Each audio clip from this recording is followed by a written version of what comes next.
The Patriots. Into the end zone. Here. Touchdown for the Patriots.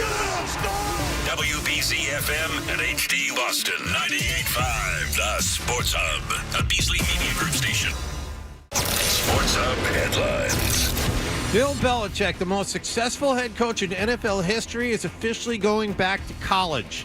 1 year after he and the Patriots decided to part ways, Belichick has agreed to become the head football coach at the University of North Carolina. It is a 5-year contract that his son Steve, the current defensive coordinator at the University of Washington, is reportedly expected to be involved in some way, shape, or form. The Patriots went to another practice in Foxborough yesterday. They were missing Marcus Jones and rookie wideout Javon Baker. Baker is in concussion protocol. The next game for the Patriots is on the road this Sunday in Arizona. As for the Red Sox, they made a big move yesterday afternoon, getting 25-year-old all-star lefty Garrett Crochet from the Chicago White Sox in exchange for 4 minor leaguers, including top prospect Kyle Teal. Feel like we got a legitimate number one starter in Garrett, left-handed, ton of swing and miss, massive strikeouts, and feel like the best is still in front of him. Craig Breslow also sent a minor league pitcher to the Yankees after that for AAA catcher Carlos Narvaez. The Celtics and the Bruins both had last night off. Both will play tonight on opposite coasts. The Green face Detroit at TD Garden. Grandy and Max had the pregame at 6:30 and the tip-off at 7 here on 98.5 The Sports Hub. Sam Hauser is doubtful and Jason Tatum is questionable. And after that one is done, the Bruins continue their road trip in Seattle. Ryan Johnston and Bob Beers have the pregame at 9:30 and the face-off at 10 here on 98.5 The Sports Hub. Sports Hub headlines are brought to you by Newbury Comics. Looking for wicked good gifts this holiday season? Newbury Comics is your ultimate destination for all things pop culture. Newbury Comics, wicked good gifts for the holidays. I'm John Wallach at Boston's Home for Sports, 98.5 The Sports Hub. Your next update at 6:30. When sports news breaks in Boston, Officially from the Boston Bruins. it breaks here. Boston Bruins general manager Don Sweeney announced today, November 19th, the team has relieved Jim Montgomery of his duties as head coach. For the latest updates Associate coach Joe Sacco will assume interim head coaching duties. and the analysis, To me, this isn't enough. I think they got to shake up the locker room. stay right here. We'll see how this goes. Boston's home for breaking sports news. 98.5 The Sports Hub. Fred, hello. Hello. Hello. Mm-hmm. Hello. Hello. Hello. He's naked. He has a sword. Open him up with a football. 98.5. The Hub. Bruins are back from the West Coast. Cocaine and hookers. Yes. Na na na na. Is it okay to use this for the radio? Yeah. Welcome to the show, you sweet bitch.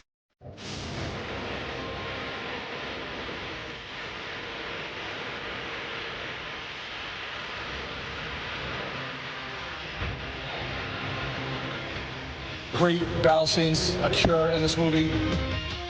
The bad people come, they end up taking her, and a lot of people are going, ooh.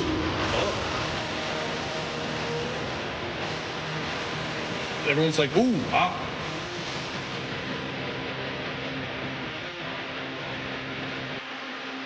Hey, good morning, everybody. Good morning. We are Toucher and Hardy.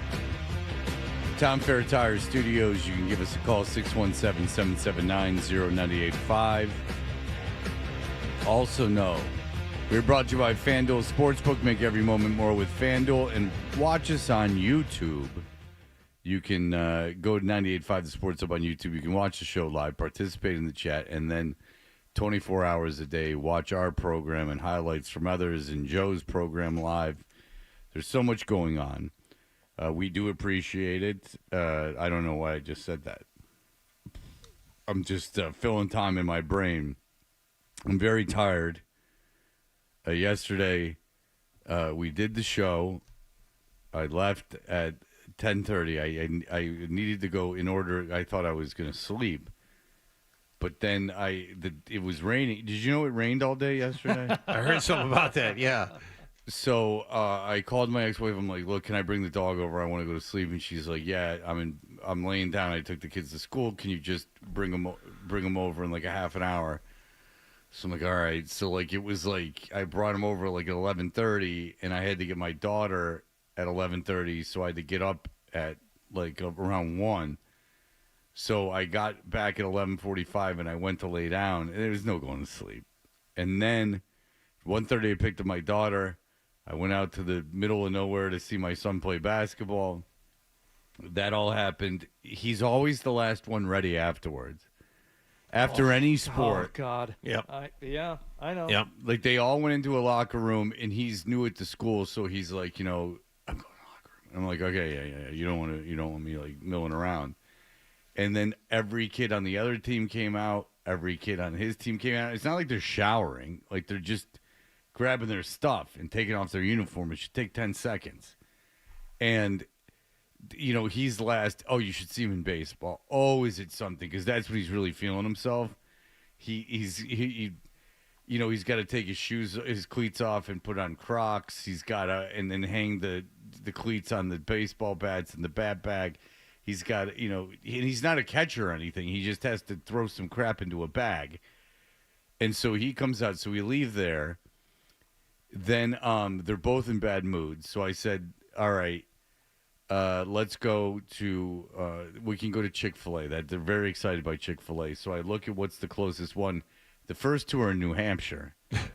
The two closest ones are in New Hampshire. That would be the wrong direction. You want to at least give the illusion of heading home. Yeah, so around the right direction was, but not really, but around the right direction was Burlington. So I had to go way out of the way, but I ended up on 95 South. So I go to Burlington, but it turns out this Chick-fil-A is in the Burlington Mall.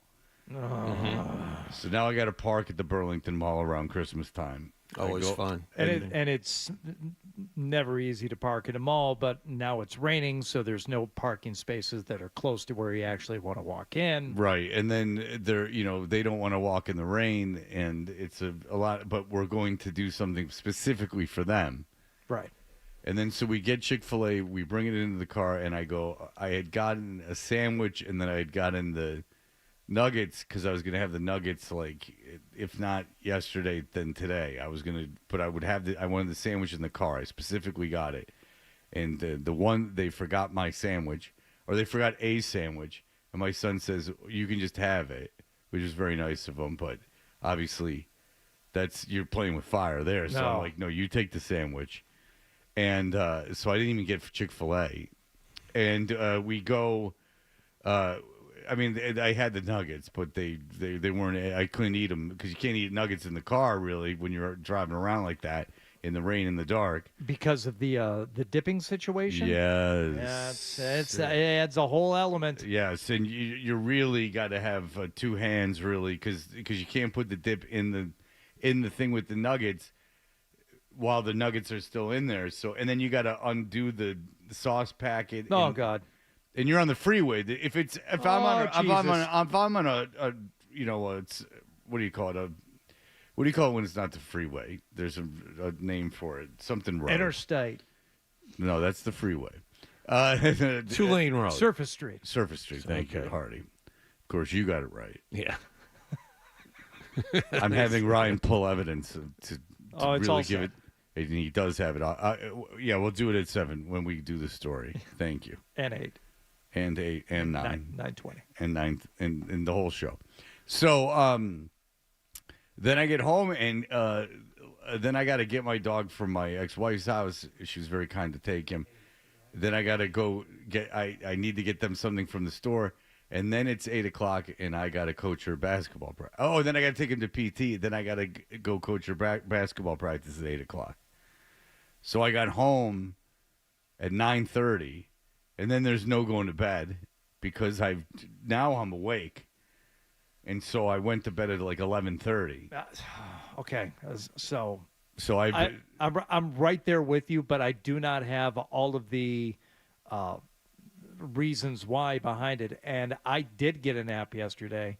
That's probably why I couldn't go to bed till 11:30 last night. Mine was because I wasn't tired enough. You, my friend, were overtired. Or I had just like I'm moving around during the basketball practice and stuff. Like I'm doing stuff. So I think by the time, and then I drop them off at their mom's house, and then I get home, and then like there's other stuff I got to do. So like I'm just sitting there wide awake. I was talking to a friend of mine, text because I'm no old fogey. I was texting with a friend of mine, and I'm like, Jesus Christ, it's 10:30 at night. This is ridiculous. I'm never going to get to sleep. So that's where I am today. So you know what I did? I got I got a place to take the dog for the day. I'm going to get home, take the dog to this place for the day, not the night, the day. And I'm going to go back. I'm going to properly sleep. Oh yeah, a little doggy daycare for the dog. Indeed. Yeah. Because today is the day this week I don't have the kids. There you go. So I said I'm going to remove this because I always feel guilty when I'm napping because the dog has been not doing anything while I'm at work and the dog's not doing anything while I'm napping. That's a long stretch, so I always feel guilty. Today I will be guilt free.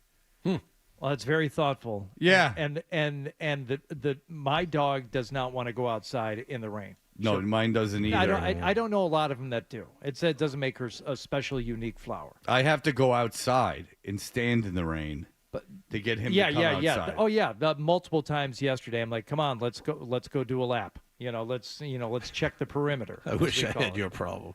My dog loves going outside in the rain. Wants to go outside in the rain? Wants to go outside. Oh, it's so weird. It probably wants to get a pneumonia and die. It's just the backyard is hers. She likes to run around the perimeter. She wants to make sure there are no squirrels lurking in the area, no woodchucks, no raccoons, none of that. But she has to go outside at least 3 times in the afternoon, regardless of the weather. So my ex-wife kept the dog, which she should have. It was pretty much her dog. The dog's still very fond of me. Not of other people. That dog will attack. If you answer the door and that dog's around, that dog legit goes and goes after people, and it's no joke dog, big dog. That's fun. No, it's not. But it's not my responsibility anymore. But have you ever seen a dog that's real depressed? When I first got my dog, did I tell you the story that I was walking my dog and Stephanie was walking her dog and we saw each other because we live right by each other. So we said, we'll walk the dogs together. And my dog was a puppy. So they started wrestling around. The leashes got caught up and somehow my old dog Lemmy got out of her leash and she just turned around slowly and looked at us and then just walked into traffic. Slowly walked into traffic what was the movie where the guy was always trying to kill himself? It was a comedy, but that's what that dog is like. It's there's Better Off Dead. Yeah, that's the one I Better thought Off of. Dead, which is you probably can't make nowadays. But that was it. It's a depressed dog. That sounds like your dog. It's only happy when it rains. It's only happy when it's complicated. It's probably all freaked out about all the Christmas decorations you got in that house. I get freaked out too. I wouldn't blame her. If you had to guess how many knickknacks your wife has in the house at this point, what would you say? I think just ceramic figurines alone, she has 3 dozen. Oh.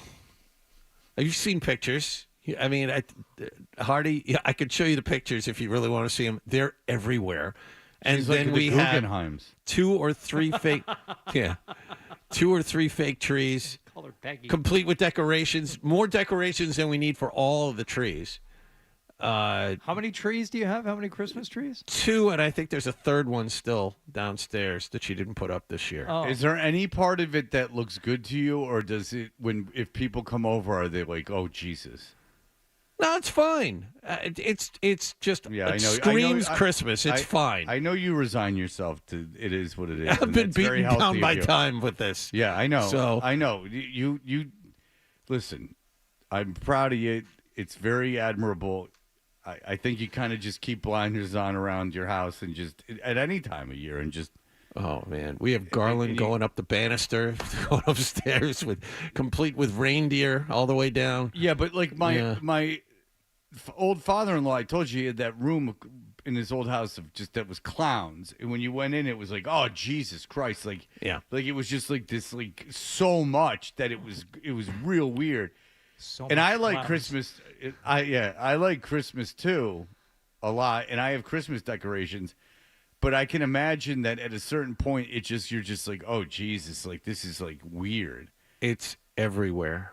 Yeah, it's probably pretty weird for when You have people, when Christmas they come over. decorations in your home right now? Yeah. What are the Christmas decorations like in the Freddie T Bachelor pad? Is it? I have a tree. Oh, I have kids, dude. I have a tree. I have. yeah, but they're not toddlers. Oh, everyone likes Christmas. You have Elf on the Shelf. No, not anymore. Okay.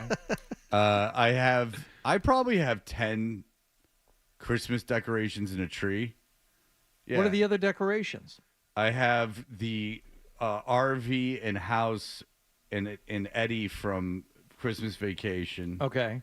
I have a Santa Claus in a Bruins uniform, feet sticking out of a chimney. I have. Is he dead? Is that what it's supposed to symbolize? Did he die in the chimney? Use your imagination. Okay. Then I have kids playing hockey on a pond. Then I have a beautiful, beautiful, beautiful musical box, like music box. Oh, yeah, sure. Then if you really want to know, I can go through it. Then I have a snow globe of Lighthouse in Hilton Head with the things. Now, where are these things? Because I didn't see when I was in your home, I didn't see a lot of end tables. I didn't see a lot of superfluous furniture. I have a cookie jar of that's a polar bear with a scarf and hat. I have a Santa's kitchen. Okay, that is like things like that could go on the kitchen island. Where does the in the kitchen island? I have 2 ceramic Christmas trees that are one's on the kitchen island, one's on the dining room, on the coffee table in the living room. You know that table I have behind the sofa? That's where the Bruins thing is and the hockey thing is. Okay. You know how in the did you go down in the basement? Yes, you did. No, you didn't, because John and I had to go. There's I sent you boys ledge, down there. Yeah, for that's busy right. work. There's a ledge that is on the level part of the stairwell, and I have the snow globe, and I have the music box on that. Downstairs, I have a shelving unit in the basement where I have a Jet Santa Claus. I might have more than 10. A Jet Santa Claus, and it says, "For this Christmas, I want a perfect season." Hey. On the bar in the basement, I have a St. Louis Cardinals Christmas thing. Very classy. Yeah, so I can tell. I pretty much know. And then I got some stuff from the old house 2 days ago, and I can't remember what it is. Oh, no, it was the Bruins thing in the hockey thing. And then I have a tree, and I have, ornaments, a collection of ornaments, and I got to get more because my ex-wife didn't put a tree up this year, much to the consternation of my children. Artificial tree? Yeah, because we go to my parents. I'm not getting a real tree. No. It would set the house on fire. Like I would just come back and the place would be covered in. I can't water it. Like I can't get a real, because we go to my parents on Saturday and they have a giant tree. That's where everything is. So whenever the time comes that they are no longer with us, and if I don't keep that house, then I will have the whole situation happening at my home. But as soon as my daughter's out of high school, I'm getting out of that place. Oh, yeah? Yeah. Too big? It's too big, and I want to live, I think, at that point, I want to live maybe adjacent to the city a little bit. I would like, I want to get out of the Newton. Brookline. Yeah, that's pretty. That's it. Washington Street. Yeah, Be great. I want everyone. I want a place where everyone scowls at you like you are doing something wrong by being in their presence. Yeah, Brookline. We can go back to Tappan. That'd be perfect. I wouldn't go back to Tappan. I'd leave. I'd quit my job and leave. I'd quit my job and leave and move back to Detroit and live on my savings. And then get a job like that just kind of covered the necessities. Well, there you go. That was fun. I went through all my Christmas decorations. That was very nice. Yeah. All right. We'll be back in just a moment. A couple big things happening in sports. I'm sure you've heard about them both. And later in the hour, I stick it to John. I really stick it to John. You're really going to get your comeuppance, Wallach. Oh. I hope you're ready. Well, it's more wait. of a lesson to keep your ears open or your ear open. because he doesn't remember things. All right, we'll be back in just a moment.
That thing explodes. 98.5, the Sports Hub. Did Did you catch the game last night?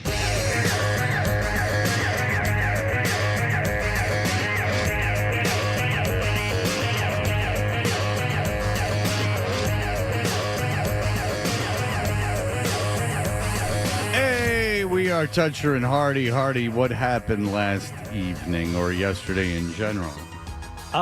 Yesterday, it was rumored to be the day. Actually, many thought it would happen on Tuesday, but finally, late yesterday, as the rumors kept swirling around that some announcement would be made out of Chapel Hill, the announcement finally came down. Bill Belichick has agreed to become the new head coach for North Carolina football, and according to Adam Schefter, this will be an entirely new world, a different landscape, but he has given this long, hard consideration. And he and the school have been going back and forth now for well over a week. They've been meeting, talking, and finally have the parameters in place to get Bill Belichick down to Chapel Hill, where he'll be Chapel Bill.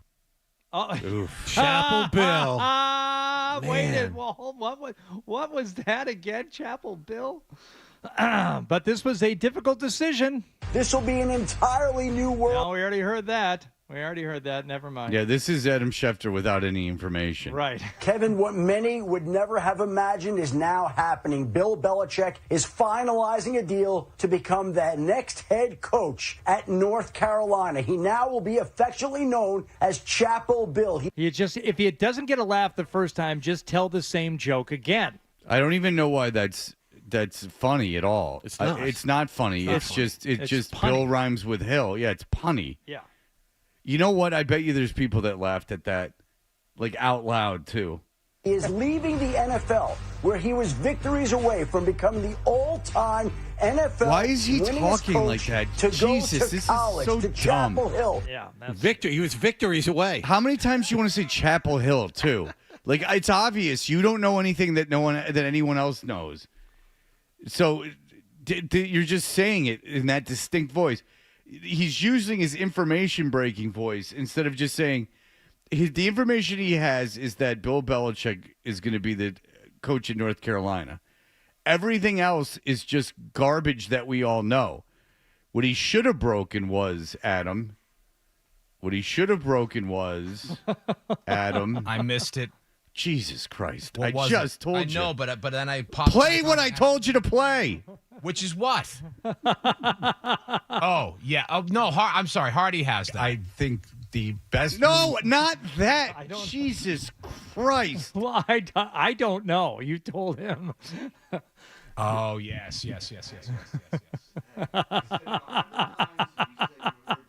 What is happening? We're breaking in a new producer. I think this has more to do with This is what was the big thing that happened. Oh, there we go.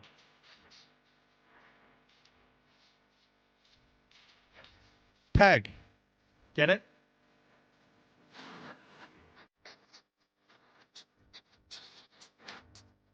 You know who's his new GM? His college GM. Well, Yes, he had to leave a cushy gig in order to do it. But yes, it has been announced that Mike Lombardi will join him in Chapel Hill as his general manager. Thank God for that. Which just shows.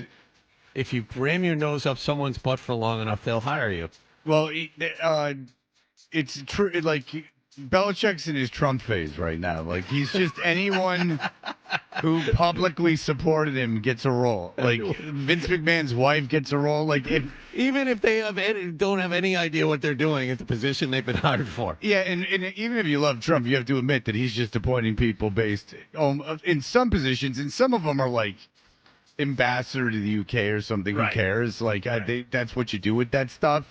But basically, if Belichick is in his Trump phase, if you supported him during this time, if you kissed his ass, and if I'm North Carolina, I'm thinking like, oh boy. So I got your son, who's got 1 year of coordinator experience, and I got Mike effing Lombardi, who left what? Hardy? The Vision? Is that the name of it? Veasan? Is that a gambling website? it is. Yeah, so he just left a gambling website to go be a ghetto-ass one, too. Not FanDuel Sportsbook, not FanDuel, DraftKings, or MGM. MGM, yeah. He was at a ghetto one, too. I mean, you don't make anything DraftKings or FanDuel or doing any of that anyway. Imagine what you're making at whatever the hell you guys just said. And your point that head coaches will go in and they will hire their friends. It's commonplace. It's expected.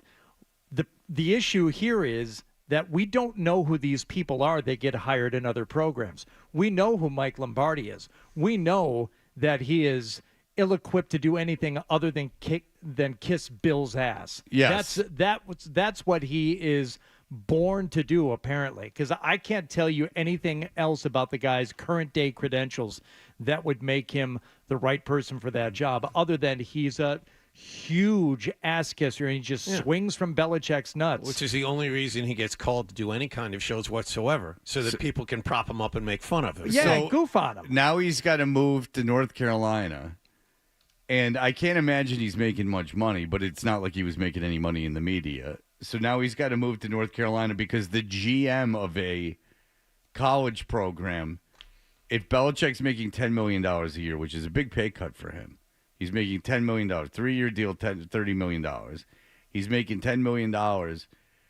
I mean, just there's no way with the coaching staff he has to fill out and everything that Lombardi's making any money. There's just no way. No, and Lombardi is kind of like Matt Patricia is. He's not a secretary, but a glorified secretary. But he just takes care of the business work while Bill can focus on football. And what's funny is that if he had hired Patricia, then you would go, at least Patricia was an NFL defensive coordinator. If he hired Patricia as defense coordinator, that's not a bad hire. I mean, Patricia's overqualified to be the North Carolina defensive coordinator. As crappy as a head coach he was, I mean, Patricia can coach defense. And if he hired, Judge to be, special teams coach or anything really on that team, assistant head coach on that thing, Judge has been an NFL head coach. He's overqualified for those positions.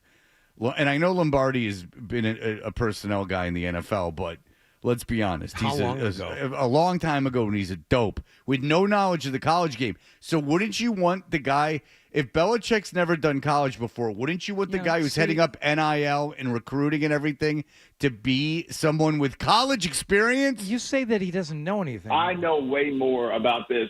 Yeah, then you're giving him credit for And it. and if he went, well, I got a job at North Carolina, I go, let's I'm not so positive you make more money than me, Mike Lombardi. Oh my let's let's be honest about that. This is a comedy. I think I don't mean to be Francesa, but if Lombardi was like, well, look at me, I'm now the GM of North Carolina, I'd be like, how important is money to you? Because I'm not overly certain you make more money than me. That's the dumbest narrative. No. I think that you would have done it for free. I think you would have done it just to, if Bill promised to send you a boudoir photo once a month. You really don't know who Bill Belichick is. Thank you, Adam. If there's a program smart enough to hire Bill, will they be dumb enough to allow him to hire me? That is the major calculus going on in my life right now. Okay, now I have a prediction. I have a prediction for you. There's two ways something could happen. Either Bill is going to marry Jordan, the 24-year-old, and they're going to get married. Who's younger than Tony P in D.C., by the way. Yes. Either they're getting married or she's going to leave him because Bill can't be running around corn mazes and taking selfies dressed as a fisherman This seriously anymore. cuts into his social and selfie time. That's a good point. Now, it's not a time issue. It's a respect issue. Oh. He can't do that. If you're a college kid and your coach is like on the beach, like simping for some girl your age, can you imagine what the talk would be in that locker room? There'll be a handful of guys on that team who have girlfriends older than her. There's going to be about half the team that's banging chicks older than her. Oh, my goodness. Yeah, it's true, Mr. Lombardi. So do you know when this news broke yesterday officially, who was on the air? No.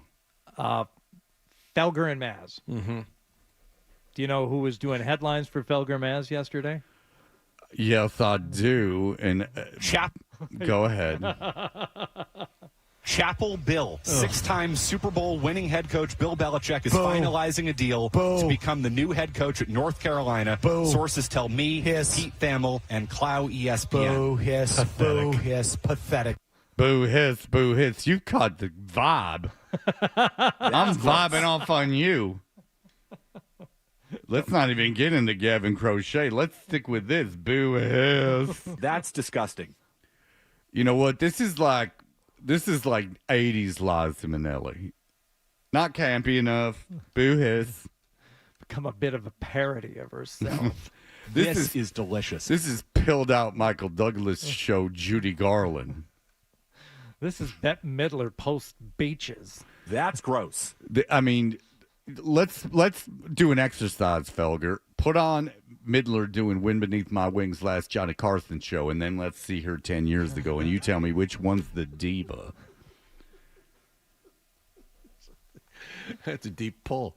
It's pretty good. Well, it's all I can think of. I only know so many icons. That's 1992. So pretty good. Interesting stuff in The Athletic, too. Jeff Howe writing about if he wanted to, athletic, more like pathetic. if he wanted to coach again, he had to take this job because once again, this clamoring for Bill Belichick's services after he parted ways with New England, fired, didn't happen. There weren't people knocking down his door. Sure, he went to Atlanta, but they didn't hire him. So when you look at the landscape and you look at the teams that could have hired him, we know one in particular that would never, ever hire Bill Belichick in the New York Jets. Other teams, according to Howe's reporting here, he said, look, there is a lot of worry within the building about him upsetting the power structure. Now, that's not necessarily... That's also an inconvenient excuse, but I'll let you finish. Yeah, that's not an indictment on his coaching as much as, people want to protect their jobs. That's fine. But BS. I would say this. Number one, most teams are thinking, I don't know if he can do the job in 2024. And number two, he's burned a lot of bridges around the league. And whether you might think, let's say this, Fred, it might be a toss-up between what Bill would be able to do here and the other guy that we're thinking about hiring. This other guy, we actually like. Raheem Morris, there are plenty example. Plenty of people in buildings around the league. I would say in practically every building around the league now that has had some kind of negative run-in with Bill Belichick. And if they have a voice in this, they're going to say no. Okay. F that guy. Let me tell you a fact right now. If you are a passionate fan of a team, you know more than national people that aren't like actively talking to the people involved, but like people that are just out there to have opinions. You know more, because I'll tell you two examples. Bill Belichick was never getting a head coaching job in the NFL this year, this cycle, and this proves it. He just wasn't, and you know that as a Patriot fan, because you know what a disaster he was without Tom Brady. Everyone else just goes 6 Super Bowls.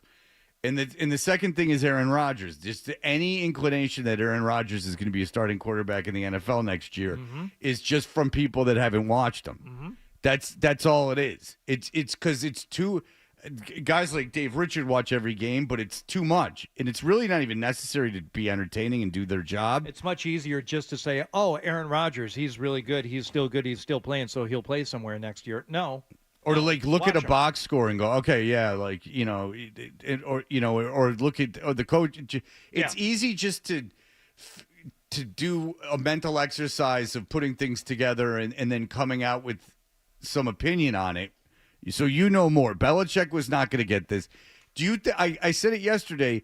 Do you think that the 31 other owners don't all talk to Robert Kraft? You don't think that they all don't talk? I mean, they're the only ones in the world of them, billionaire guys who own NFL franchises. If one of them is like, dude, you don't want to deal with this guy anymore, and you look at his record without Tom Brady and it sucks, and he's old, you're not going to hire him. And you want to put up with that prick? He's a dick, too. So, like, and he's got some manifesto to hand you. You don't want to deal with that. And I understand in Atlanta, there was, some talk with the people that run the organization getting Arthur Blank off of them. But that's what that's just some weird way of saying, yeah, he didn't get the job. Yeah, what is it? What's the guy's name? The guy who's in charge in Atlanta. They're like, well, he's been there for a long time. GM, that's right. His dad used to coach the Buccaneers in the 70s. But they're like, well, he didn't like Bill and he was afraid he was going to disrupt it. Well, yeah, he's in charge. He's in charge. If the guy who's in charge doesn't like you, it doesn't matter why he doesn't like you. He's in charge. Rich McKay. And, and Rich McKay's been there for a long time, and he doesn't want to get usurped. Okay. Well, he hired another coach. So Bill didn't get the job because the guy in charge didn't want him. That's why. So Bill Belichick, and good for him. I think this is the best. He's not pathetic anymore. He's not slinking around like begging for jobs. He can get off TV and radio where he sucks. And you know what? I'm sure he's kind of relieved. He doesn't have to be fake nice to anyone anymore. He can go back to being an a-hole. There's only this time it'll be to teenagers. Yeah, but just well, he's not going to throw his arm around a teenager after he throws 2 bad passes during practice. Say, it's okay, Billy. It'll be fine. You'll improve. That's why it's so special when he, dresses up for Jordan, because he is such a dick to everyone else. He says, "You know what, Jordan? This makes up for last night. I'll put the costume on if you'll forget about my failures." Well, that was one of the tip-offs too. Was that Jordan was following things having to do with University of North Carolina on social media yesterday, so people were sleuthing around and figuring out, this about is to happen. the ultimate test, though, of like how much, what's ingrained in us in humans takes over. Because it's one thing to be wherever they live, and even in Nantucket, and just be kind of like in a bubble of Bill Belichick. But now you're around kids your own age that are virile and handsome and walking around. Like, how long before nature takes over and you're like, I can't take this old fatso anymore. I at least got to get some side piece. It's interesting. Look at that. I mean, that's not that great, dude. Congratulations, man. You're worth it. You got an 8. Go ahead. I got an email from a listener. I don't know if this is true or not, but apparently he sent me a link that says North Carolina philosophy is ranked number 1 in the world. Yeah, I got that also. Wow. Well, so much for philosophy being taught in U.S. schools anymore. All right, we'll be back. North Carolina's a good school. I understand that. The Red Sox made a move. Plus, we get to, or not we, me, gets to bust on Wallach in just a moment. Here are the headlines. Sports Hub headline.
Fisher and Hardy brought to you by FanDuel Sportsbook. Make every moment more with FanDuel. Be listing at $6.50 for your chance to score a 4-pack of ice skating passes with skate rental for Boston's Winterfest, the city's largest and most immersive winter wonderland at Hood Park in Charlestown.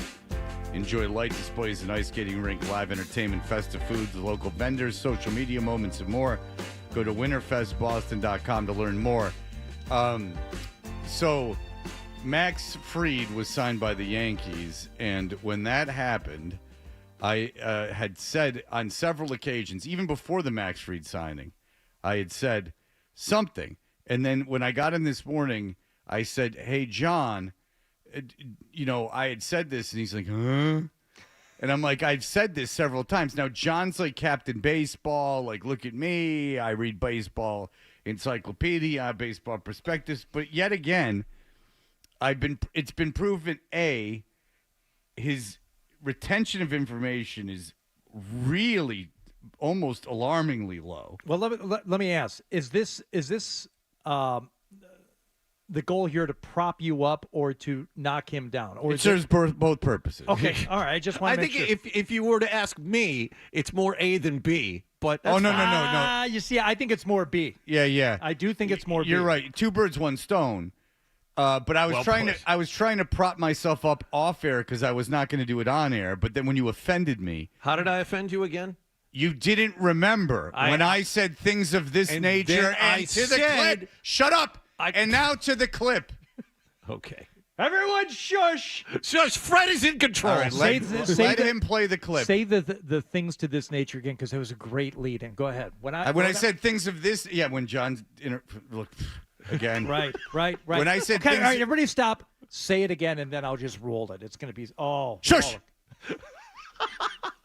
When I said things of this nature, I think the best move you could possibly make, and I said it yesterday, is dealing for Crochet because you're in a position where you have more than anyone else that can afford them. Also, Dylan Cease, apparently. All right, but you trade. I'd rather have Crochet, again. But you can do either. You trade and then you extend, and that's how you work that.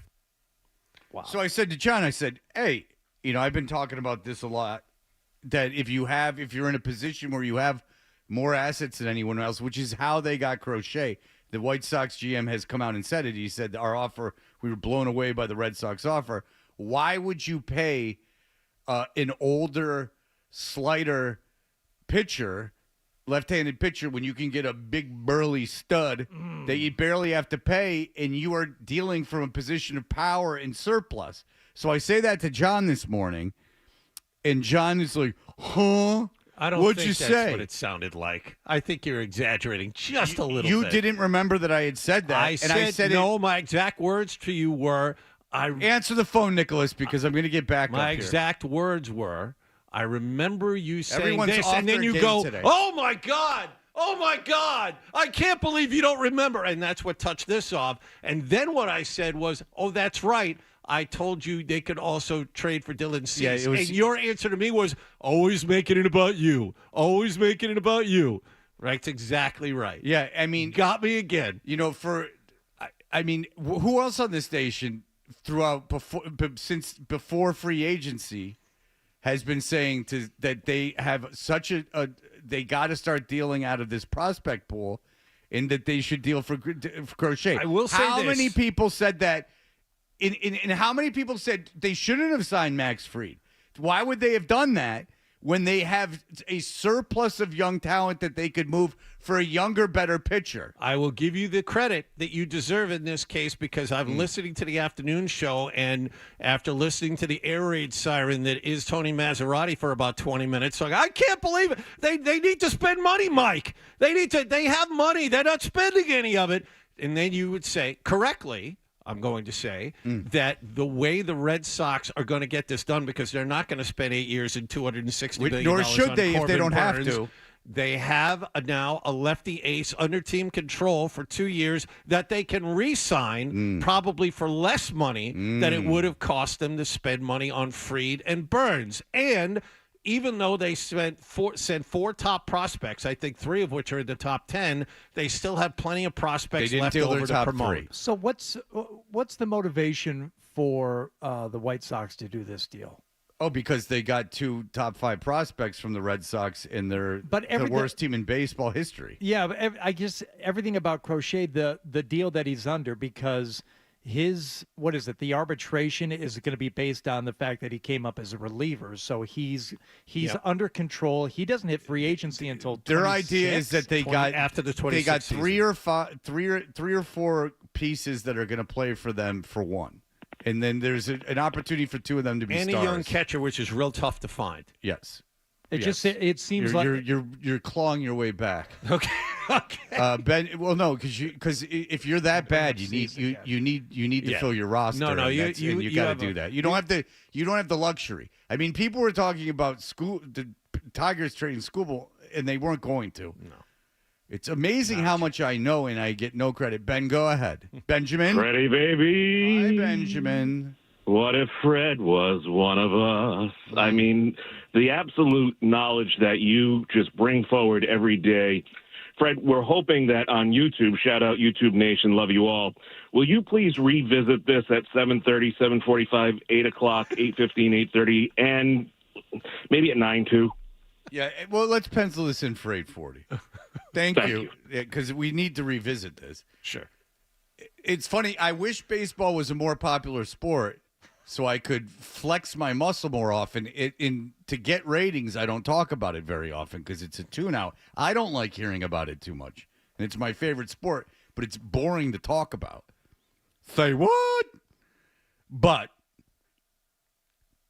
the question now is, do the Red Sox, just make it about the Red Sox for a second, do they make another move? Yes. Do they make another trade? No. Or do they sign a second-tier free agent? And the answer is they should be. They should absolutely. They can't stop here. No. I think they can sign a big time free agent. I mean, they didn't spend any money. This is why. Yeah, you have to turn around and sign a free agent. Technically, the reports are, everything I read this morning, they're still in whatever that is on Burns. They still are going to offer him a contract. I wouldn't. They're not spending 8 years and $240 million on that guy. No. I don't see that happening. I'm not swinging at 2 top line starters if I'm the Red Sox right now. No. The injury chance is too great. But Breslow said they're not done. I mean, I think we're going to go out and try to bring in the best pitcher that we can. I don't know that it makes a ton of sense to label a number around him because the best opportunity that we have to add to the rotation just it means we're going to win more games. So, well, that'd be a full I think we're going to be really open-minded about that.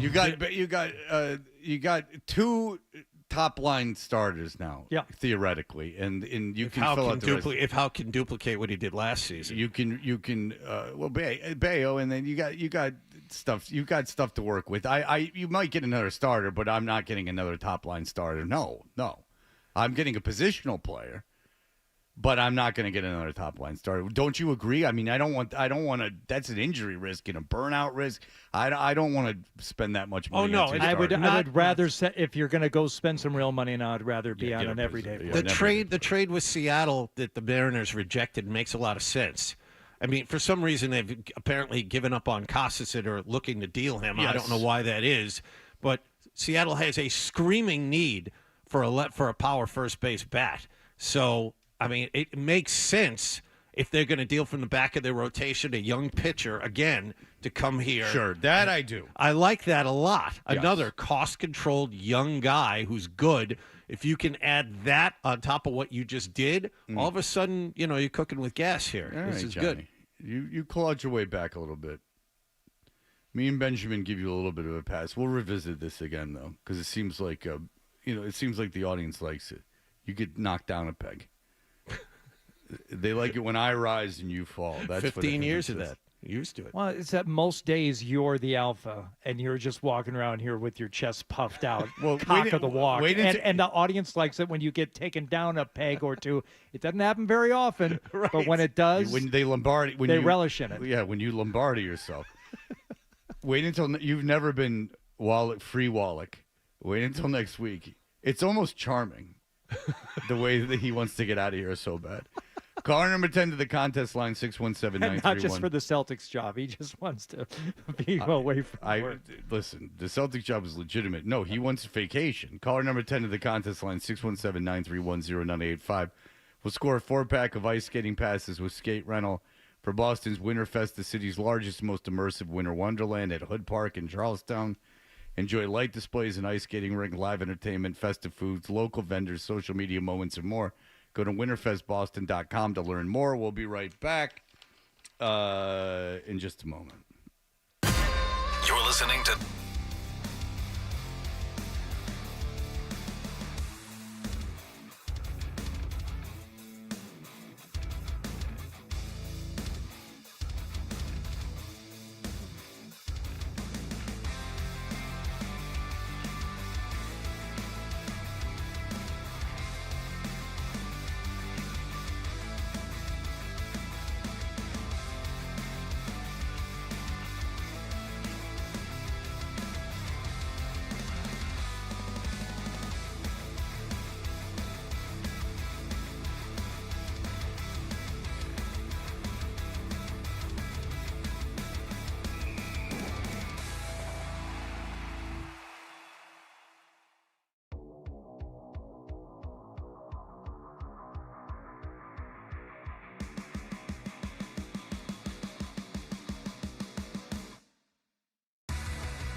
home of the past. 98.5. Beasley Media Group Station. Sports Hub headlines.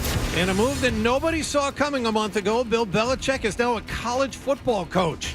A guy who's won 6 Super Bowls as a head coach and 2 more as an assistant yesterday agreed to become the new head man at the University of North Carolina at the age of 72. He has reportedly agreed to a 5-year contract as well. Back here, the Patriots visit Arizona this Sunday. They held another practice yesterday. Marcus Jones and rookie wideout Javon Baker were both missing. Baker has landed in concussion protocol. The LA Rams will visit San Francisco tonight. The Red Sox made a big trade yesterday and got the guy many expected to start opening day for them. Craig Breslow traded 4 minor leaguers, including top catching prospect Kyle Teal to the Chicago White Sox for 25-year-old all-star lefty Garrett Crochet. Excitement that we have around adding him to the rotation, it adds depth, it adds quality, bona fide ace, and someone like I said, that we feel, is going to continue to improve. Crochet is under team control until the end of the 2026 season. The Red Sox also sent a minor league pitcher to the Yankees yesterday for AAA catcher Carlos Narvaez. Celtics play Detroit at TD Garden tonight after a 5-day break. Granny and Max have the pregame at 6:30 and the tip-off at 7 here on 98.5 The Sports Hub. Jason Tatum is questionable and Sam Hauser doubtful for the Green. At the conclusion of that game, we'll get you out to Seattle where the Bruins will visit the Kraken. Ryan Johnston and Bob Beers have the face-off at 10 o'clock here on 98.5 The Sports Hub.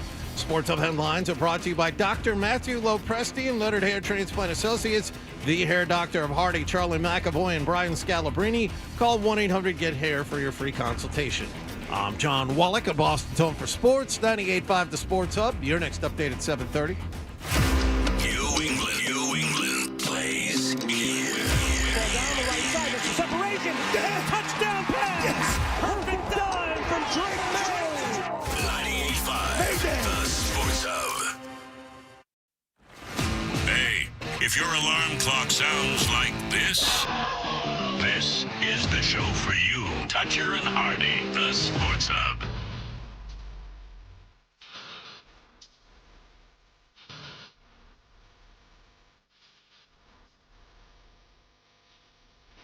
This sounds like a John jam. Yes, it is. It's Don't Walk Away by Jade. Oh, don't walk away. By the way, if I never do this, but if you were in the Ted Williams tunnel yesterday by any chance when it was flooded, feel free to call in. Because we can That is a nightmare of epic proportions, not just for Fred, who's been very vocal on all of this, but for me too, man. That would be awful. You're under the water and the water is coming in, and if the water gets too high, you're dying. And you're dying a terrible, terrible death where you're aware you're dying as you cannot breathe. Jesus. Yeah, anyone who says like they're not worried by that, then you're just you have no fear of dying before you're ready. Crazy. I mean, it wasn't like a little puddle. The water was up near the top of the wheels as you drove. Oh no, through. your engine. It's like there are cars that had to have not been able to get through that. It had to have flooded and the engine. That water's not going anywhere. It's not like it's going to drain off anytime soon. No, and it's good that it can't handle rain. That's also good. That something that is built for you, thousands of cars a day to drive through, that's under the water. Well, it was an unconscionable amount of rain that we received in the Boston area yesterday, Fred. And you can only account for so many scenarios. That's a relatively new tunnel too. That's not. That's not. It wasn't an earthquake or a hurricane. It was just rain. It was a lot of rain. Oh boy!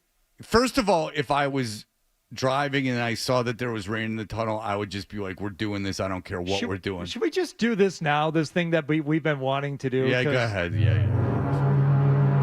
Look out below! Oh, God! Watch out! New fear unlocked. Ah, that's spooky. Okay, first of all, that is... Thank you, Nicholas. I thought it was Joe Murray at first. I did too. Yeah, and then I thought that was Joe. Absolutely. Yeah. But this was, I know you have a fear of tunnels, but was the rain in the tunnel and the flooding of the tunnel a new fear that was unlocked for you yesterday? No, because that's a total justification of the... That's always been a part of your tunnel fear, the water in the tunnel? That would be my own. That's how you would die. Okay, but we've discussed it before, and you said just being in an accident in the tunnel, not being able to move, and having to walk out of the tunnel would be unnerving. But I mean, I wouldn't. Oh. I'm talking about, but that would be unnerving because you're completely out of control, and it's up to just chance at that point.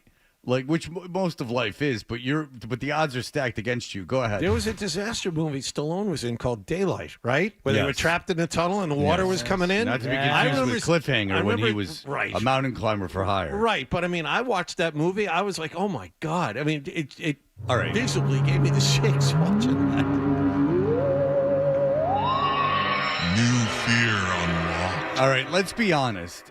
Like, look, if you get through life, God bless you, like going through tunnels that are under the sea, and you don't go, something weird's happening, then you've hit a lottery. You should really, really, really know. Now, hopefully, there's some things like I don't understand. Like, I don't really understand like massive depression. Not that I don't believe it exists. I just don't know how it feels. If you can get through, believe it or not, if you can get through life without having any like irrational kind of fear, then God bless you. Because if you don't look at tunnels and go, this is stupid. This is mankind getting too ahead of themselves. This is testing God. Again, a bridge makes sense. A bridge is tangible, is built. Why did we have to go below the water? I mean, we've had the conversation. So ships can get through. But again, it's the military-industrial complex taking over our lives again. Yes, Adam. Do you have the same fear? So obviously car in the tunnel is one thing. Do you have the same fear if you were on the MBTA and you were like riding the Orange Line and all of a sudden you go from above the ground to under the ground? No. So that's not a tunnel that frightens you. Under the ground in the city or under the ground in the sea? Well, I mean, it's I'd have to both drug depending on where myself you up are. pretty good to get the tunnel situation. Like if I was Sure. going from Paris to London. But you could ride the Orange Line end to end and not be freaked out the way that you would be driving. Well, I'd through be the freaked out. I tunnel. didn't have the means to not have to take the Orange Line. See, to me, it really is a question of what is my means of escape, however unlikely it might be. And this is why my thing has always been, and it's never going to happen, so I don't have to worry about it, and I don't live in fear of it, but a submarine. If something goes really, really wrong, say on an airplane, you're going to come back to the ground. It may be way too fast, and you could die in a plane crash. I get it. But if something goes really, really wrong in a submarine, you sink to the bottom of the ocean and you die. No, it's worse. The Titanic one that billionaires paid to get on, they paid millions of dollars to get on, imploded. It just crushed into itself. There's something called a crush depth for a submarine. Yes. You know why that you don't want to be in a submarine is because there's nothing you can do about it. A plane. Now, Fred. A plane is above and technically can glide. I suggest everyone take Cape Air at one point. You fly so low, it will give you the like. You see that if the engines went out, like, It might be all right. Like I know, like we probably wouldn't die hitting the ground. It would be if there was enough room for the plane to stop. Like it would be more like an auto accident. You're under the water in a submarine. Okay. You're testing things, and how do they test them to even know that they can go? And there's no They way lower out. them down on a rope, and they see what the crush depth is. Now, before you go spouting off about crush depth, that is, I believe, from watching Crimson Tide, I believe it's 1,820 feet. And, we can all go back and watch the film together as a show if that's something you boys would like to do, say, later today or maybe tomorrow. But if you're above that depth, you're not going to be crushed. You're just going to sink to the bottom of the ocean floor, like way too far down to swim up. How about this? You can't get out. There's nothing that the submarine's the worst. You can't get out. An airplane, you could technically put on a parachute and jump out. An elevator, you could climb out. A submarine under the sea, like if you're in the Navy or the Marines, you can't get out. You're in it. It's out of your control. You're at the mercy of whoever's in control of that submarine. There's no possible way you can get out of it. without dying. You can't get out. You couldn't even choose to die by getting out of it. There's no way out. Jim, go ahead. Hey, Fred, I thought I'd let you know, took a vacation in Norway a couple summers ago. Driving from the fjords over to Oslo, you drive through a 24-kilometer tunnel, 15 miles long. Did you know before you went in it was 15 miles? Yeah, with a lot of apprehension and anxiety. It was crazy. They have, when you're driving through, they have these big circular turnoffs because people get so disoriented just driving through a tunnel for that long that you can actually pull off and sit in a lighted area for a little while to regain your senses. It is crazy. Why? Oh, boy. How long did it take you? How long are you underground for total? Was there traffic? About 20 minutes. Okay. Yeah, and then imagine if there's traffic. You could be in that thing an hour. And so there's ways to pull over because people get disoriented. That makes me think that there's a lot of accidents. If there very well could be. I don't know. I was just happy to get the hell out of there. Yeah, because the 7 Mile Bridge, which I've traveled many, many times, is weird because on a lot of days you can't see the end of it. That would freak me out too. Yeah, it's disconcerting. It's not like a panic-inducing situation. A 15-mile tunnel. Yeah, I couldn't drive. I'd have to drug myself up and sit in another seat. That's how I choose to live my life at 49. I'm not going in there and soon to be 50. It seems like there should be some trepidation, though, about the subway going underground for you. For you to have no concerns Like about under that. the city or the sea? Under what's the, I mean, even what's under the the difference? city. Like, you because don't really know the where. city is it makes sense. They went under the ground and they chipped away at the dirt and they put the tunnel in. And Well, that's what they do under this. They don't just go through the water. It's underground, which is underneath I the water. know, but they have to get under the water and go under the ground of the water. The water is a big factor. Talk to me about water. When I say water. When I was a child, the enema bag would come out when I was a bad boy. Like Sybil. Now I have... Nicholas! Stop chatting, dummy! Chatting with the engineer instead of answering the phones. Everyone is very much on vacation time now. You think? Which is unfair to me, because when all comes down, I got to be the one talking. Nicholas? Hold on a second. Why is it more unfair to you? We're all talking. No, I know, but ultimately, I'd be the one who was blamed if there was no talking. Oh, he's right about that. Yes. I gotta give him credit for that one. Is anyone else off tomorrow? I am. But is anyone else off? I think tomorrow? we're all here. Okay. I'm here. I know. Everyone needs to be off. Everyone's slacking. Nicholas is having a conversation with one of the engineers, like nothing's going on. We just took a call, too, and like nothing's going on. He's having the time of his life in there talking to the engineer. I can't get over it. Do you say the tunnel was 15 miles long? 15 miles long. Oh, well, that's man. like the thing in the Outer Banks. How long is just, the tunnel? How long is that? The tunnel is the thing between... I think Britain that's and only... Paris. I don't think you can drive it. I think that has to be a train. Yeah, you're on the train for that. Oh, okay. Which is... 31 miles. Yeah, I would much rather be on the train than driving my own automobile for whatever reason. I think this guy's talking about what I was just talking about. Peter, go ahead. Hey, it's called the Chesapeake Bay Bridge. It's the freakiest thing.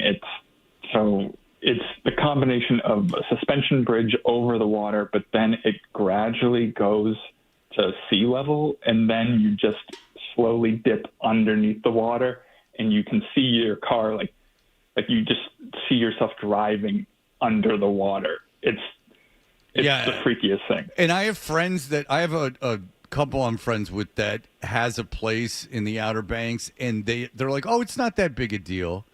Well, no, it's a very big deal.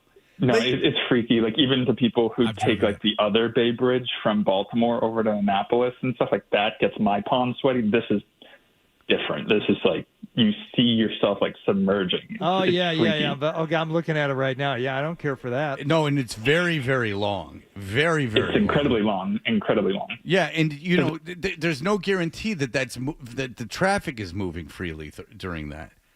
I just don't understand. Like my friend Derek, the one who was kidnapped in Mexico. He doesn't seem to, even after the experience of being kidnapped in Mexico and then having the police just take him back to where he got kidnapped and saying, get out of here. He still trusts these bridges and tunnels. Yeah. I'm not even afraid of dying as so much as I am afraid of just losing my mind. That's what I'm afraid of in those situations. It's just I'm going to lose my mind. And if I'm on the train and I lose my mind, I can just lose my mind on the train. If I'm operating an auto, like half the other people on there. Yeah. And and they would just put me back in the funny farm. Right. You go back in the puzzle factory for a couple of weeks. And you come out good as new, right? And I would imagine the Paris ones are pretty good. So if I was going to Paris, the booby hatches in France. Yeah, famous for their luxury, 5-star chefs. Yeah. But if I'm in the automobile, I don't like that. So if you were in that tunnel, the Ted Williams tunnel yesterday, God bless you. How do you think the Bronc would have handled that water? Oh, the Bronc get through it, no problem, because it's got elevation. But every sedan or sports car, now all of a sudden, You've seen the video. Ferrari. I mean, the water's up close to the windows. Everybody seems to be driving over on the left-hand side where the waters seem to be the shallowest. Yeah. All right. Bill Belichick has taken another job, and perhaps Nicholas will need to be doing the same very soon. We will see. Talk about a fear. What would Nick go do? For this. Oh, that's scary. What's going on? What's going on in there? Having some computer issues. Oh, sure. All right. We'll be back in just a moment.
Brewers at 1:30. Kickoff with Bob and Zoe is at 4:25. He's got some crazy legs, man. On the Safety Insurance 98.5, the Sports on Patriots Radio Network.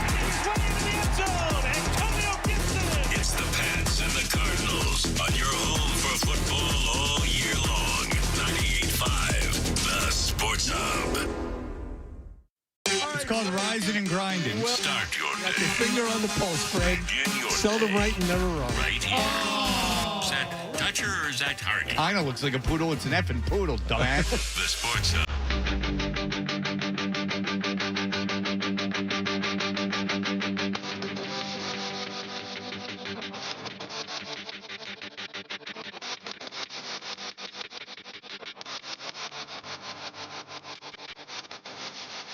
Got a little chilly in here.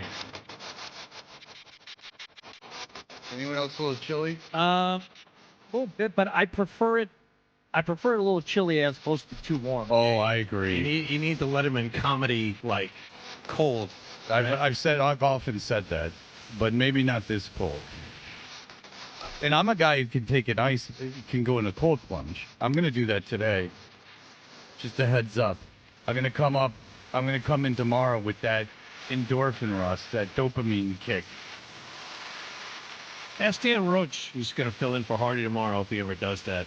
You know, after the high of the walking club, or the night he takes a dunk in the cold. Well, he can't do the walking club because he effed up his leg. Oh, that's right. I forgot he's got the issue, the Achilles issue. He was posting photos of, I believe, a firefighter who is retiring in whatever town he lives in, and it was, like the last ride, I think they call it, where they take the fire engine down the street, and it's like your last whatever. And he was thrilled to be a part of it. Yeah, Dan Roach chases after the fire truck most days because it's so red and loud.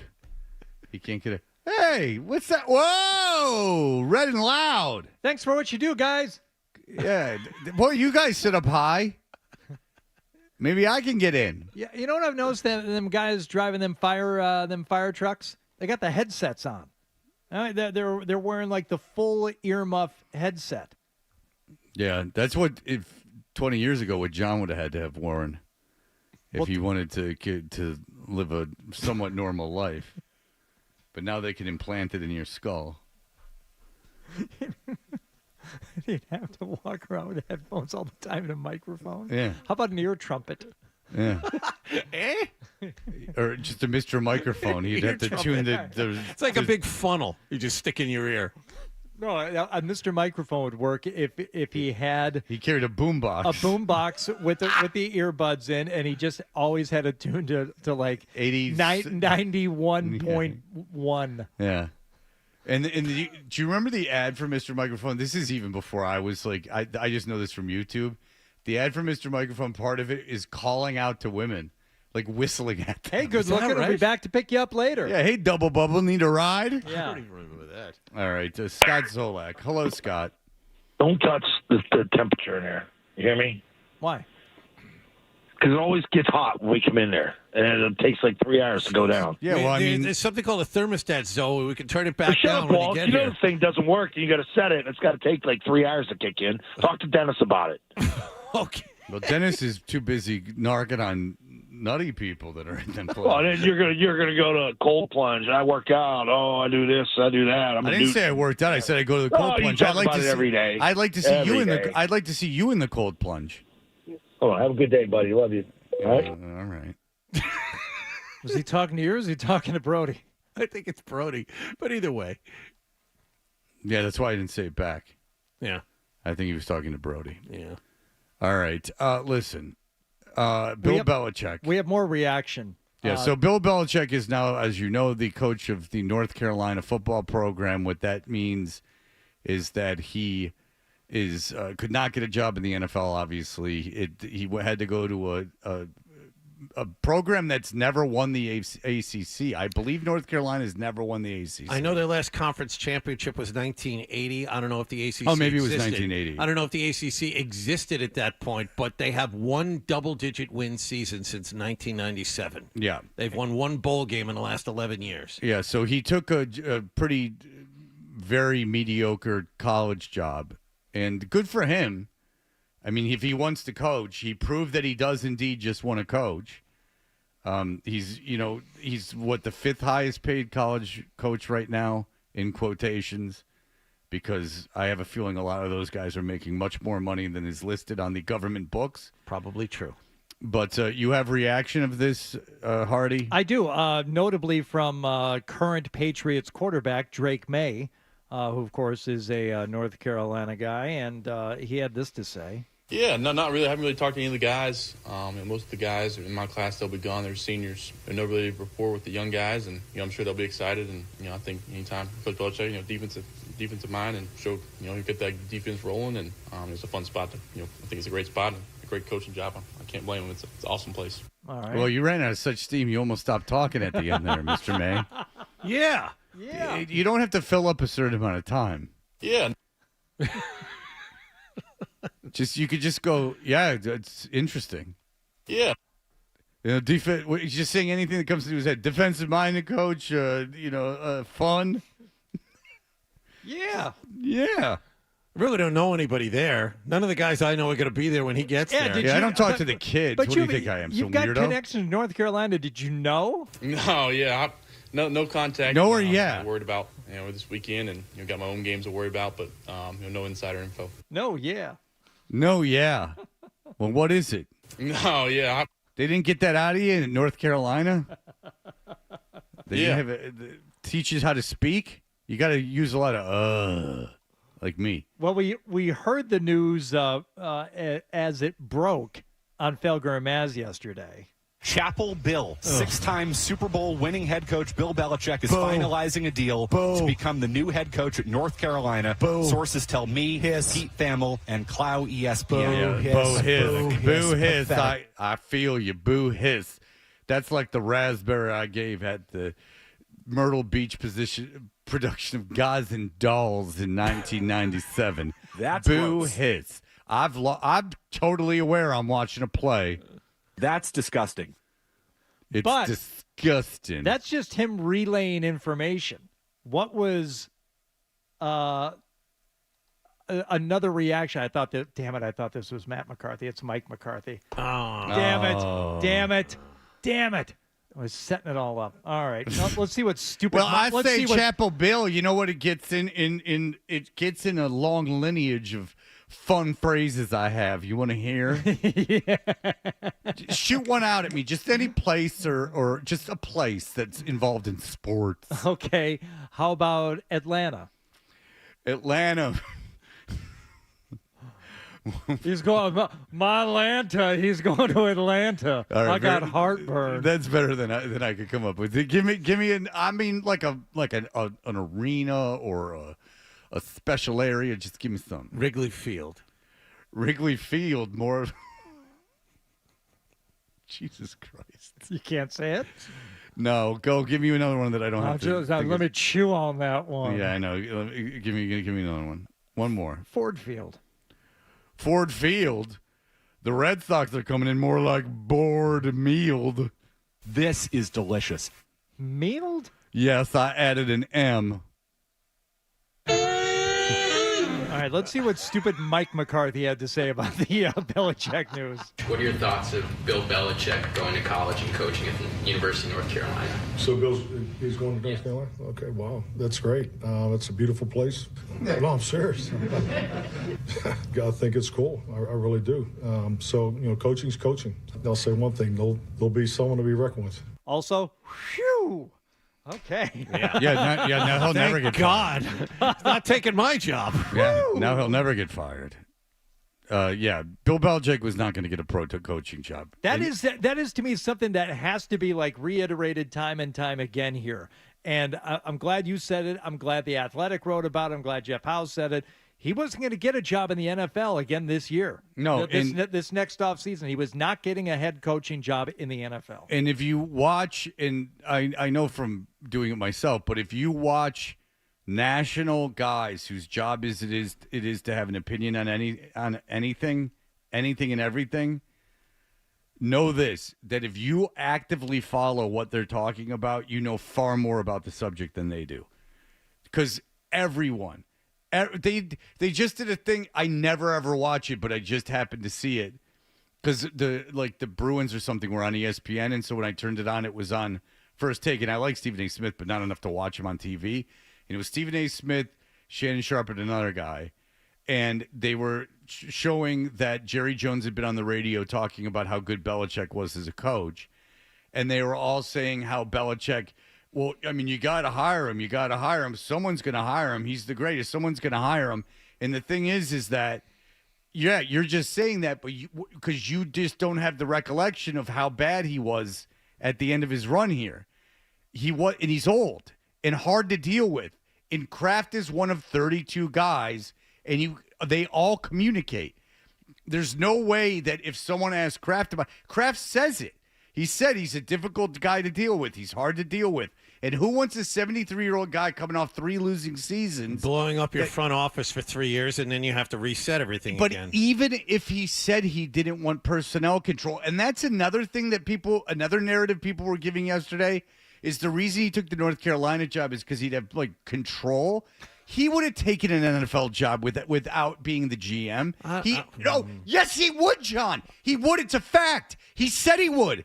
You're doing it too. He said he would have taken a job without getting personnel control. He told the Falcons that. That's not why he didn't get the job. Rich McKay would have kept his position, but they didn't believe him. Maybe that he would be able to deal with it. That he would. But It's he'd be so difficult to work with. But it's a absolute fact that he would have taken a job without personnel control. Don't shake your head. It is. Because you're saying like this guy's not blue. I'm getting my information, Fred, and it's from that Guardian report yesterday that said Guardian? Well, I read from it yesterday. The only reason I think that is that report said he had that 400-page manifesto for college and a separate one for the National Football League. Okay, so you believe the Guardian over everybody else that talked about the whole hiring process last season. I think he would want a significant amount of control, yes. Why? Because the Guardian wrote about it? No, because that's the way he's run his program for the last 25 years. You're ignoring the fact that during the last hiring process, he said that he didn't need control. He said it. It came out of his mouth. It wasn't being reported. Bill Belichick said, I don't need control. I don't necessarily need control. I can go and I just want to coach. I don't remember him saying those specific words, Fred. But then again, I've tuned you out before, as we've proven earlier. It's not tuning out me. It's tuning out an entire biggest story of the last offseason. Why does this anger you so much? Because you're just like, I don't know why people can't get it through their heads that he wasn't going to get a job, and it wasn't because of personnel control. Maybe he was going to get a job because you keep forgetting, Fred. He's got 6 Super Bowl trophies on his mantle. That's a good point. Absolutely. That's John, right, I'm worried about you is what it is. This is unbelievable. That's very heartwarming. Thank you. No, I am. That you don't remember that the whole narrative was that he didn't want personnel control. I remember the reports for that, but I don't remember him saying that. I remember there were a lot of reports saying, you know what, Belichick says he doesn't need control.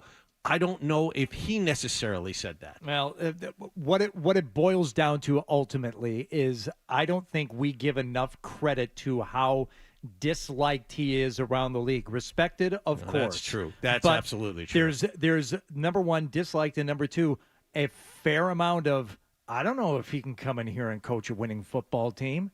Yes, he knows football. Mike Lombardi knows football. I know way more about this.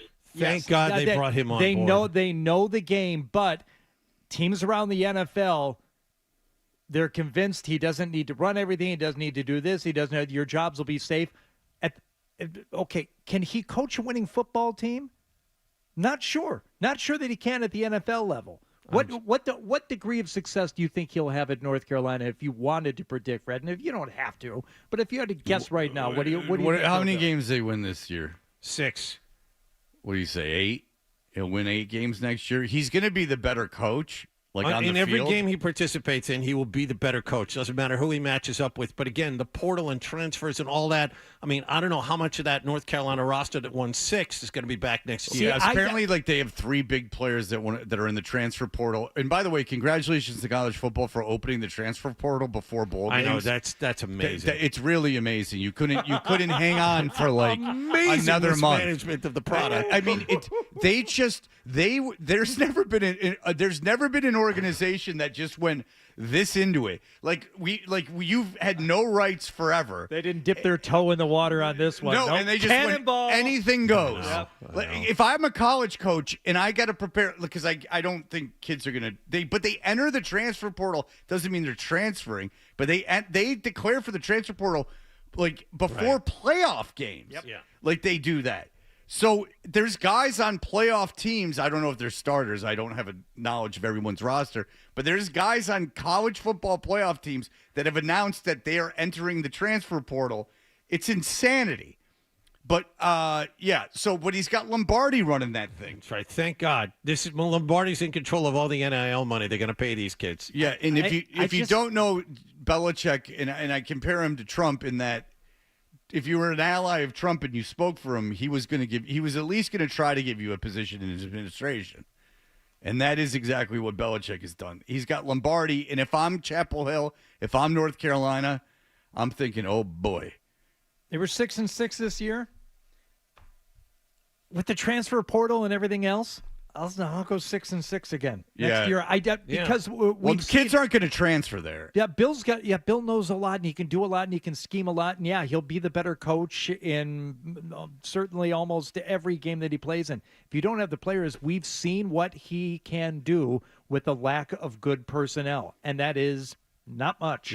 Yeah, his name not a miracle worker. His name is not going to get kids to go to North Carolina. That's a fact.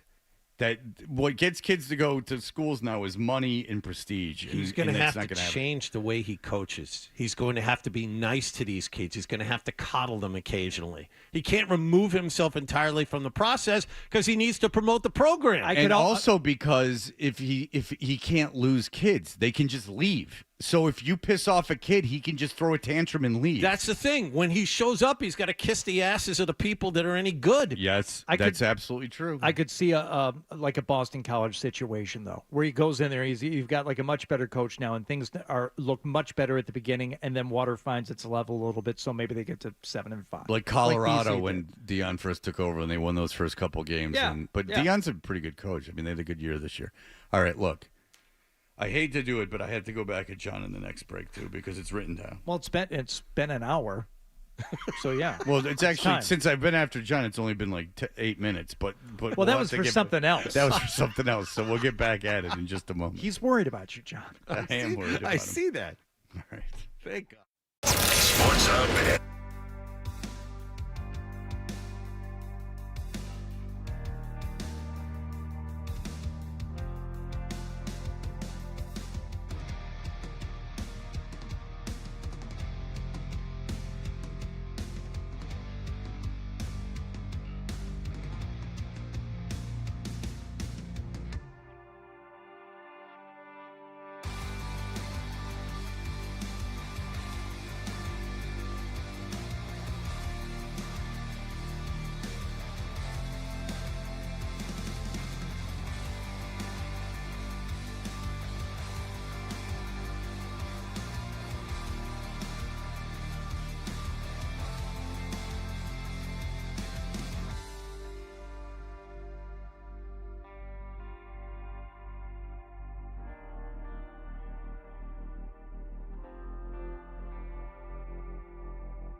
Toucher and Hardy That's what I want on my tombstone. on the Sports Hub.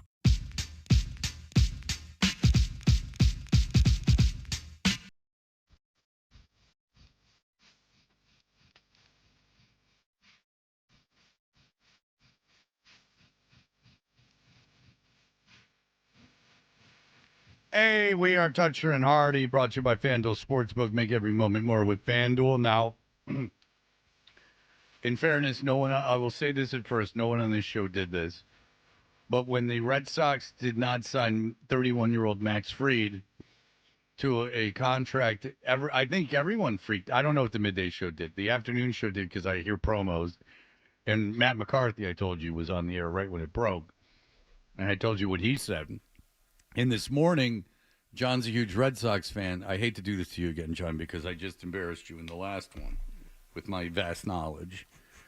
But John, who's like Captain Baseball, I had said to him, I said, remember, I've said on several occasions that what the Red Sox should do. And John's like, huh? And I said, what I said it several times. And this is what I said. I think the best move you could possibly make, and I said it yesterday, is dealing for Crochet because you're in a position where you have more than anyone else that can afford them. Also, Dylan Cease, apparently. All right, but you trade. I'd rather have Crochet, but you can do either. You trade and then you extend, and that's how you work that. And John had no recollection of that, conveniently. And then you reminded me of this, and I said, oh, that's right. And I added the Dylan Cease thing, and your response back to me was, always making it about you, Wallach. Yeah. Always making it about you. If you're going to do the actual narrative, when Fred reminded you of it this morning, you didn't say, huh? You said, you never said that. Because otherwise, I don't think Fred would be bringing this up to this extent for the third time now on the show this morning. Would not be like that. I must have said. You were adamant. You're like, you never said that. Right. You don't know anything about baseball. Right. What the hell are you talking about? And that's exactly what I said. That's when Fred quietly and calmly went into the other room and kindly asked Ryan, and he told everybody back there, you're doing a great job. Everybody is top-notch. And he asked Ryan calmly to find the clip of How do you think I asked Get the Ryan thing that embarrasses Wallach. Stat. No, I really gave it to Ryan. I was yelling at him. Well, if anyone deserves it, it's him. I really let Ryan have it on a fairly regular basis. But it was interesting because yesterday, this show, and it's a good thing, we all text each other a lot, especially Adam, Hardy, and I. We're always texting. We don't want John or Nick or Ryan to see what we're saying because it's often at their expense. Sure. But we're always, and I expected someone to go, Fred, you've been saying this since even before free agency. So now you're blaming Hardy and Adam for not picking up on that. I'm not blaming. Don't interrupt me. Sorry. Shush. I was expecting someone to say, like, wow, like you've been saying this for a long time. Why would you go all in on Max Fried and give him too many years when you have a surplus of prospects and you can get a younger, bigger, stronger left-handed pitcher? And you've been saying this the whole time. That's the reasoning the White Sox gave, is because the offer was so much better than anyone else, and they couldn't say no because of the depth of the Red Sox system. The Red Sox obviously felt the same way because it's the right way of doing business. Everyone else was like, oh, why don't you go after Fried? Because Crochet's better. He's younger and bigger and better. His strikeout rate is like insane. 13 per 9 innings. Yes. And so you got the better pitcher. You got the pitcher I'd rather have. Now, is he going to be better than Fried? Who knows? But, you got the younger, better pitcher. And I just expected someone to say, Fred, you were a voice in the void. Because even Matt McCarthy, the man who labels himself as this baseball fanatic, was all over them for not getting Fried. And this is better. Now, in all joking aside and all, doing this whole bit aside, you would agree, John, this is better. Yes. You would rather have Crochet, right? I would rather have Crochet than Max Fried. The one kind of asterisk I'd put next to it is it can't be the only move you make. The only caveat is, well, and it shouldn't be, because now you've saved yourself a lot of money in the near future. You're going to have to extend them. You still have $60 million under the luxury tax threshold. You need to spend here. Yes, the roster doesn't end here. And there's talk of them going after who Burns. There's talk about them getting another starting, like a top end starter. And no. They're not in a. I wouldn't be doing that Unless you make another trade for another cheap arm. My concern there is I've given up. I've pretty much depleted my farm system, and my concern with that is that now I'm dealing with 2 starting pitchers, and what are the chances of both of them stay healthy? But if you make the Casas deal that we were talking about before. That's back-end rotation work. Yeah, I'd trade for a back-end rotation guy, sure. Okay. And I'd trade Casas, yeah. And I was going to say, where else on the pitching staff do they still need help? Bullpen. Yeah, but that's bullpen. Are you talking middle?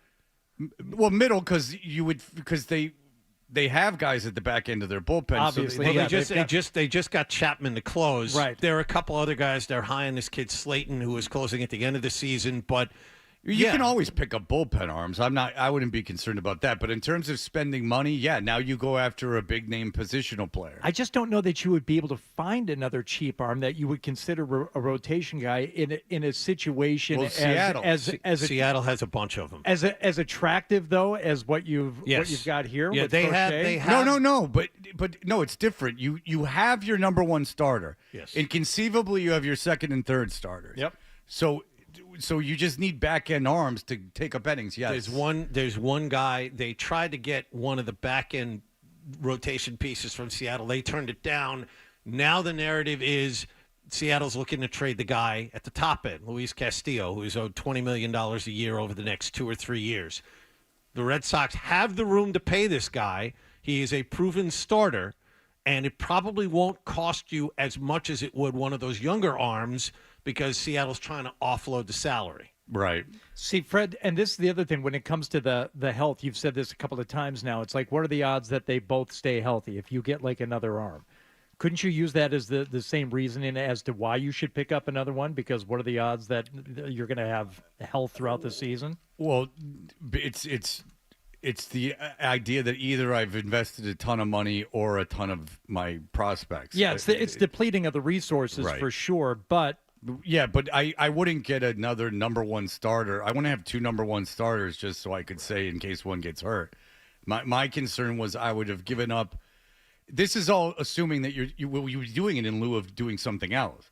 So the thing is that you have this luxury of these 2 top end arms that you've given all your resources to, and that leaves your team lacking in other areas. If you get an everyday player, which is how you got in trouble in the first place. Exactly. Yep.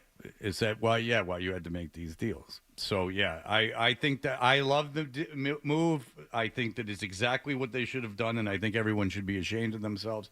John agreed with me about the move, so I'll give him credit there. I don't doubt his baseball knowledge. His information retention is what I have a problem with. But then when we come back, Adam came through. Adam 12 came through.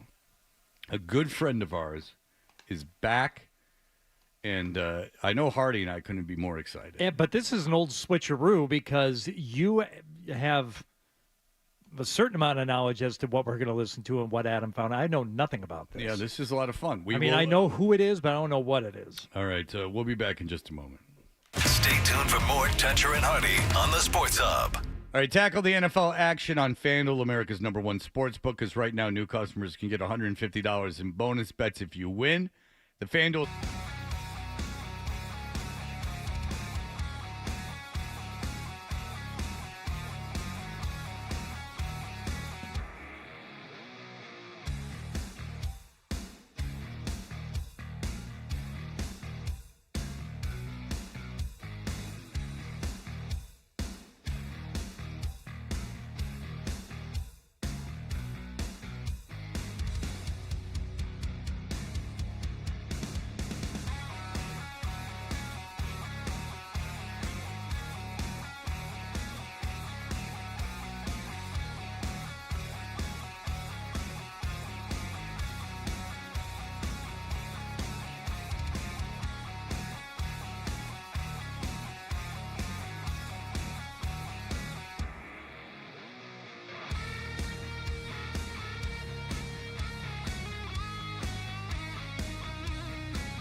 opening kickoff to the final play. Touchdown! Your home of the pass. 98.5 The Sports Hub. Beasley Media Group Station. Sports Hub headlines. After some back and forth over the last couple of days, Bill Belichick finally said yes yesterday and is the new head football coach at the University of North Carolina. The school has signed him to a reported 5-year contract to take over a program that finished 6-6 this season, has won one bowl game in the last decade plus, and has one season of double-digit wins since 1997. As for the Patriots, they visit Arizona Sunday. They were missing 2 players at practice yesterday, Marcus Jones and rookie wideout Javon Baker. In baseball news, the Red Sox got their ace yesterday. They acquired 25-year-old lefty Garrett Crochet from the Chicago White Sox. In return, Craig Breslow sent back 4 minor leaguers, including their first-round draft picks from each of the last 2 years, Kyle Teal and Braden Montgomery. He sounded genuinely excited about Boston being the destination, and I think, the chance to come and pitch in the AL East, I think he recognizes the position player talent that we have around him, and the chance to pitch in a rotation that is young and emerging, but also has some experience. He seems really, really excited. Later on in the day, Breslow got Yankees AAA catcher Carlos Narvaez for a minor league pitcher. Celtics play Detroit at TD Garden tonight. Grandy and Max have the pregame at 7 and the tip-off at 7:30 here on 98.5 The Sports Hub. And after that one is done, the Bruins visit Seattle. Ryan Johnston and Bob Beers have the face-off at 10 here on 98.5 The Sports Hub. Sports Hub headlines are brought to you by the Shaws and Star Market Foundation. They've teamed with Trent Frederick for Feeding the Puck for Families to help fight food insecurity. Learn how they're assisting the Greater Boston Food Bank at 985thesportshub.com/feedthepuck. I'm John Wallach of Boston Till for Sports, 98.5 The Sports Hub. Your next update at 8:30. Boston plays here. Coming through the slot. Close shot. Save. Rebound. Score. 98.5 The Sports Hub. Is elongating? Weekday mornings. Here goes Hardy. Toucher and Hardy. I no longer love things. Let's go. Let's ride. 98.5. Let's roll the dice. The Sports Hub.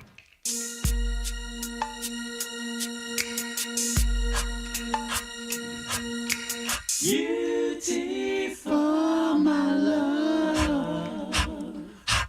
Oh, tell me something.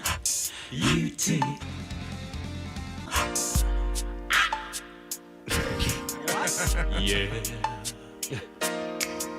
Beautiful. By the way, getting into the computers here is like war games. Every computer this morning. Every computer. Well, it's not. It's just not even if they're. It's not that they're not working so much as that just to get through them is like the Pentagon. It's ridiculous. You have to sign in, then something comes up on your phone that you have to do, and then you have to put a number in. I mean, it's like a whole situation. So Ryan and Nick are in here, and it's very difficult for them. I'm not making fun of them. I mean, it really is. No, they've been hustling. Impossible. So that's Al Cole, by the way, and I have time to set it up. And if not, I can take this phone call. But because we have new Al Cole. Al Cole was a overnight guy at WZLX. He is a gentleman, an African-American gentleman. How would you describe his look? It's almost El DeBarge. Thank you. It is entirely El DeBarge. Perfect. He looks like he's an El DeBarge.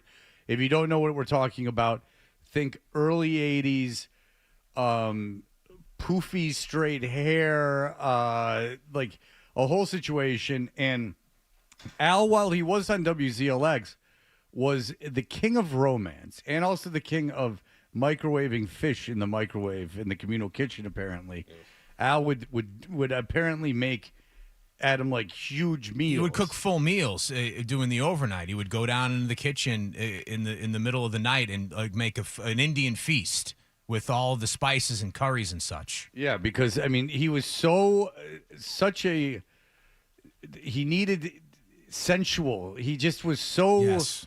I'm trying to think of the term. He was so in tune with his senses and so sensual that it wasn't just enough to have a sandwich. It had to be a full meal. He had a Hannibal Lecter quality about him. No, this is a deep He pull, enjoyed fine things. but from the Onion, Smooth B, the Yeah. columnist Smooth B, Yeah, very Smooth much, B. very much that, very much into romance and the finer things in life, and Mm-hmm. romancing the fairer sex. Yes. Romance of a Woman. He wrote a book, which he put out as an audio book. We've had a lot of fun with Al Cole.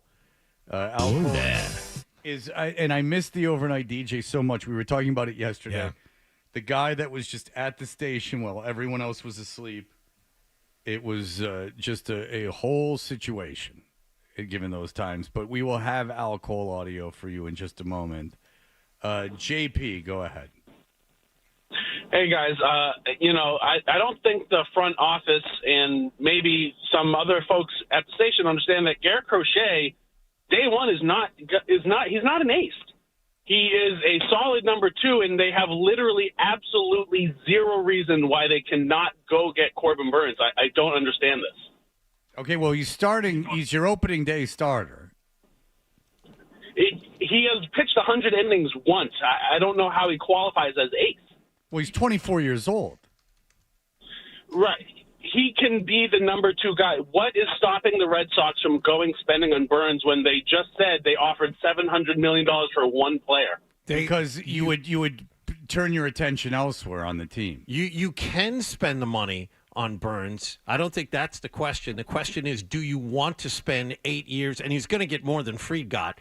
Do you want to spend $30 million a year for 8 years on a pitcher that's already 30 years old?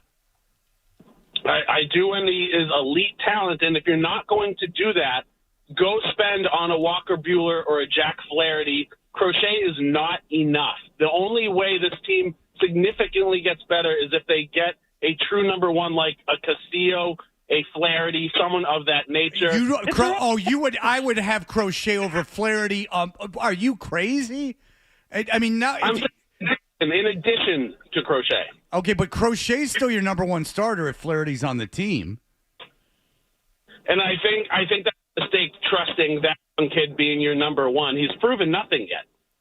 His strikeout ratio is insane. He's a big kid with a big build. There's no reason to think that he can't pitch a lot of innings. I just think you're being overly negative. Would you rather have him or Max Fried? As the number one, Max Fried. Why? Because he's proven himself as an ace already. Yeah, but he's already done it. But He he's is that 7 guy. years. He's 7 years older. That age doesn't matter if you're producing on the field. Age doesn't matter for a starting pitcher, an athlete.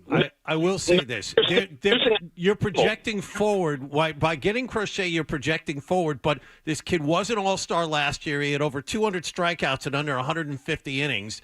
He's a pitcher that the Red Sox don't have. He's the best. He's going to be the best pitcher on the staff this coming year, even better than Tanner Houck, who made the All-Star game. I'm thinking this kid will get the baseball on opening day, and he will develop into that ace that you desperately need. Is he a guy that's going to win 20 games and take you to a World Series this year? Probably not. Well, you're not going to the World Series. But he projects forward to that, and he's a cheap option while that happens. And you dealt from a position of surplus by trading. You had a surplus of prospects. You were all jammed up in your system. You used the prospects as they should be used by acquiring a young, affordable talent. That's why he's better for this team. Fried won a World Series clinching game for Atlanta a couple of years ago. He's been through it. He knows how to pitch in big markets. He's going to fit in fine with the Yankees. This year, you may be right. No, this year, 2 years, Right. 3 years, 4 years, you're going to be wrong. Because you have to admit, JP, that the 8 years for Fried, you're eating a lot of those years. Yeah, I mean the years isn't terrific, but I mean after all the years of being cheap and sitting in the basement at the bottom of the division, aren't they in any sort of rush to win right now? Well, I would after they've so many years in a row. John and I have both said under the caveat that you go and spend more money. Yeah, we agree on that. This can't be the only move you JP, make. I don't think that. Yeah, I agree. But I would turn my attention to a positional player. I would turn my position to an everyday player. I want a T. Oscar. I want a guy like that. I don't think it's enough with Garrett Crochet. You just need that one more guy. So I hope for the rest of the Red Sox nation, they actually find another supporting piece. They might think Bayo is the other guy. I mean, they might. Who knows? I just don't know if you go. I don't know if you're the Red Sox. I wouldn't. If I'm the Red Sox GM, I'm not going out and getting 2 number 1 starters. And I like the look. Fried is a much more accomplished pitcher. Jack Flaherty is not.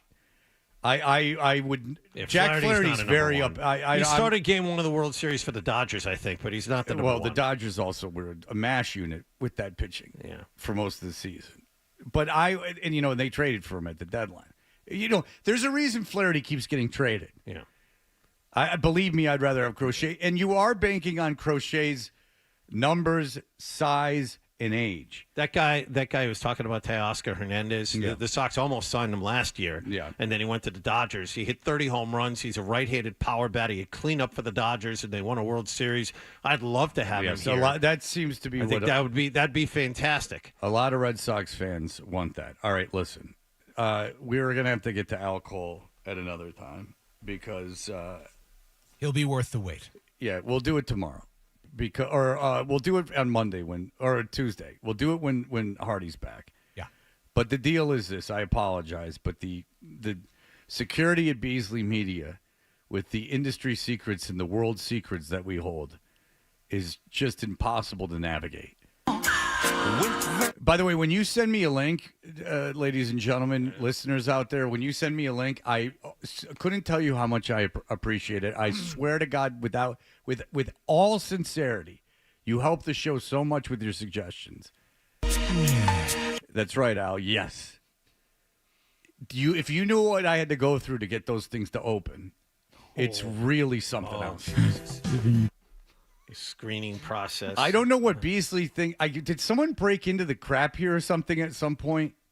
I think something happened to Beasley. One of our security specialists was almost undermined by somebody claiming to be from Homeland Security and wanting to. Yeah, that happened a couple weeks ago. All right, go ahead. You, ladies and gentlemen, you have to hear this. This is true. Just, Hardy, you tell it. Somebody involved in corporate security for Beasley sent out a company-wide email saying, hey, be on the lookout because this just happened to me, and went on to describe in great detail about being phoned by the Department of, it was Homeland Security, wasn't it? Yes, I think so. Yes. Yeah. About some breach of their own personal identity, and had to verify a bunch of stuff with this person over the phone. And the person stayed on the phone for a while, verifying certain elements of their identity before he figured, wait a second, why are they calling me about this? And a red flag went up. So an email was sent out to everybody warning us not to fall for this same trap. This wasn't me or you. This was someone in charge of security who stayed on the phone for a really long time, confirming personal information from somebody who claimed to be from a government agency, just wanting their personal information. And now, my question is this, despite the obvious, how did it get to I'm from the Department of Homeland Security? How does a cold call to your phone, if you answer it, how does it get to, as soon as you realize you don't know the person or it's not someone who has your dog or your kid, how does it get to the point where they tell you they're from Homeland Security and you're still listening? Well, they were told that fake driver's licenses had been issued in this person's name. Suspicious packages with drugs were stopped in Miami. And that he didn't think if there's an investigation for people importing drugs into the country, that they might handle this not in a cold call over the phone.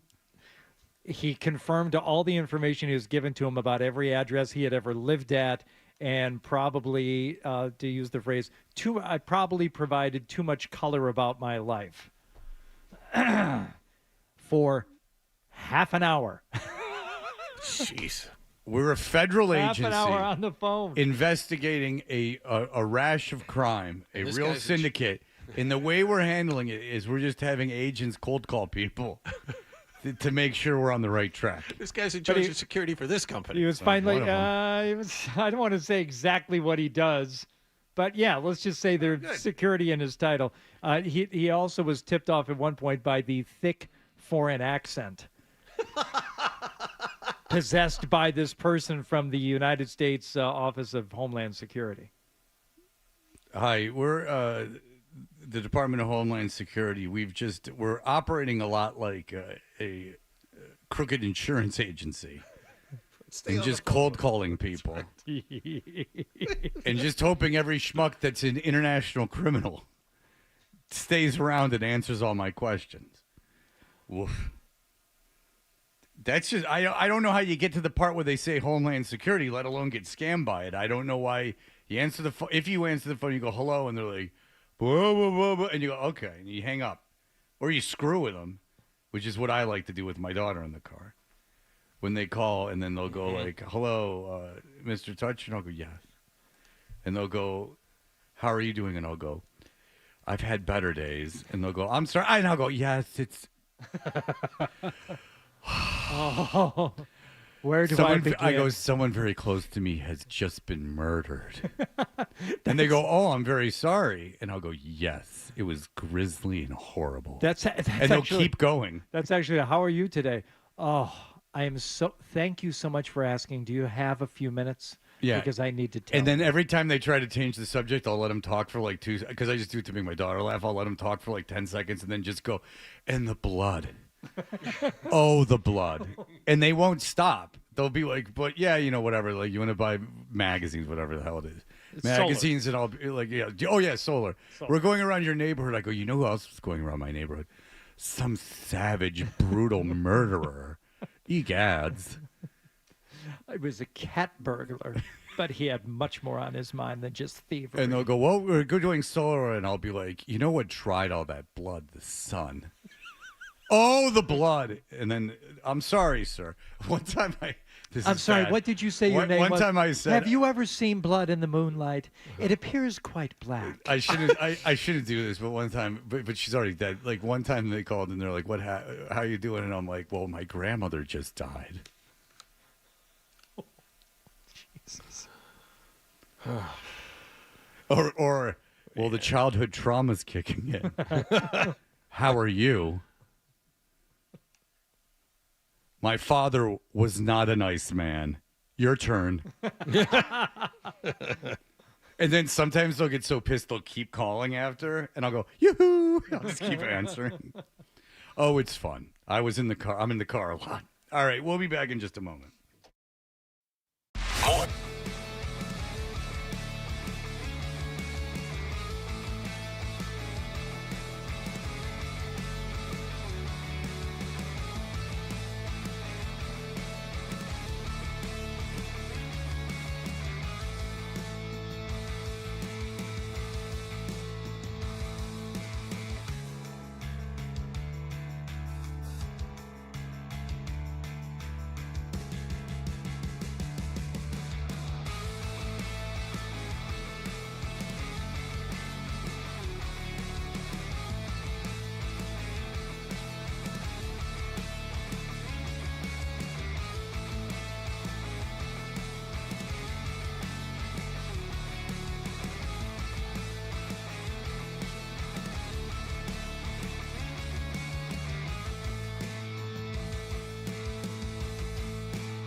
Toucher and Hardy resumes on the Sports Hub.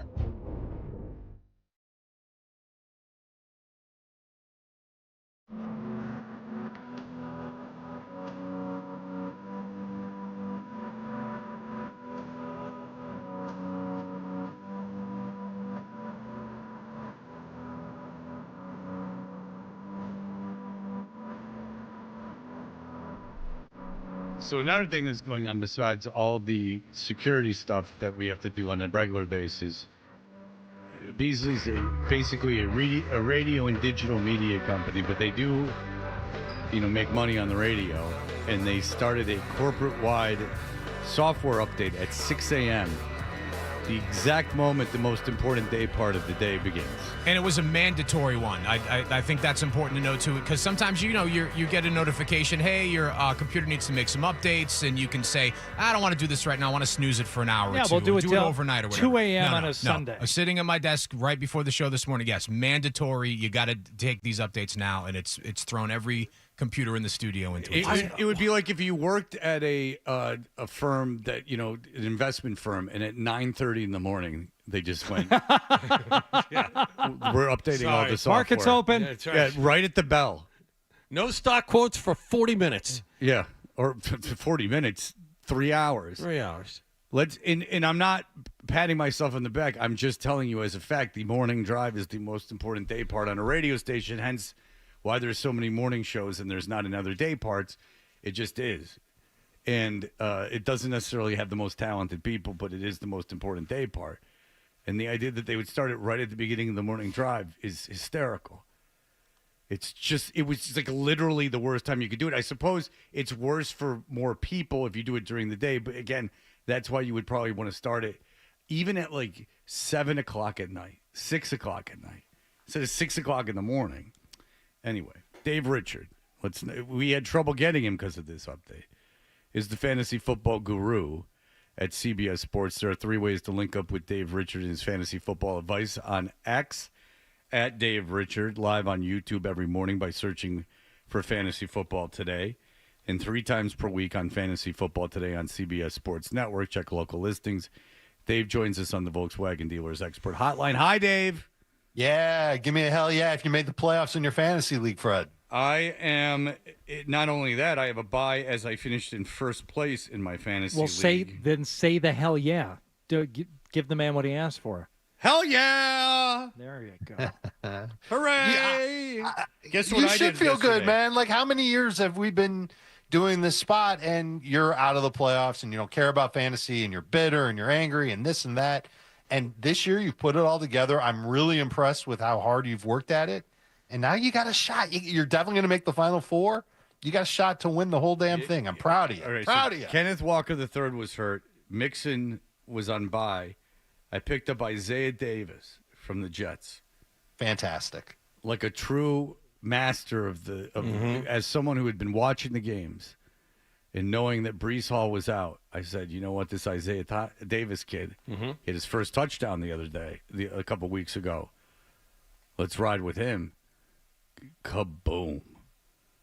Won me the As if dang you are thing. the invisible hand that controls the National Football League itself. And I took your McCormick suggestion Sincere from Vegas. McCormick. And he had more points than Kareem Hunt. You were correct.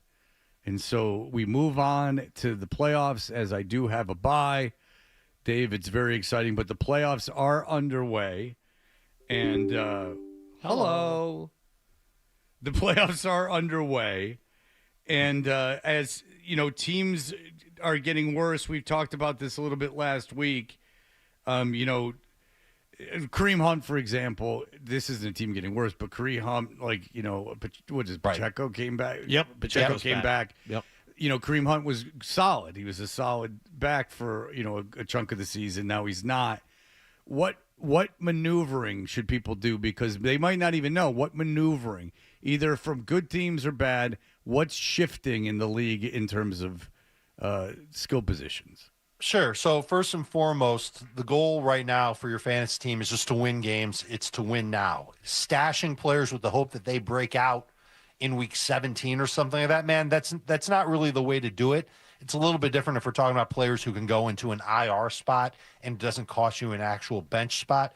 But now you've got to look at your team, and every player that's on your team, you got to ask yourself, why are they there? It's easy in the case of anybody that's a stud. It's because they're a stud. They're expected to get a lot of fantasy points. That's why they're there. But I'll look at underperforming players who might not be very popular, even if they were free agents.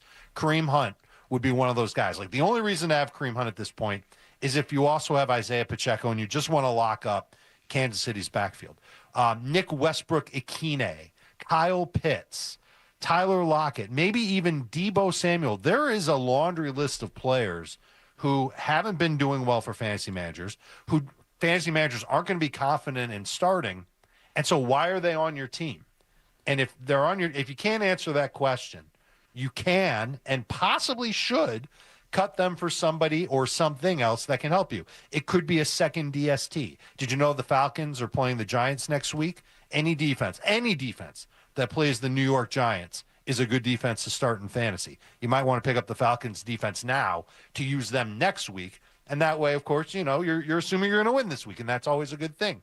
Is there a team that you're playing that's streaming quarterback and they've got a bad quarterback situation, or a tight end and there's a good tight end on the waiver wire? You can beat them to that tight end, play a little defense, pick up that tight end, carry them on your bench so that your opponent can't use them against you this week. I would consider doing something like that. I would especially do that at quarterback if Jameis Winston is still out there on your waiver wire.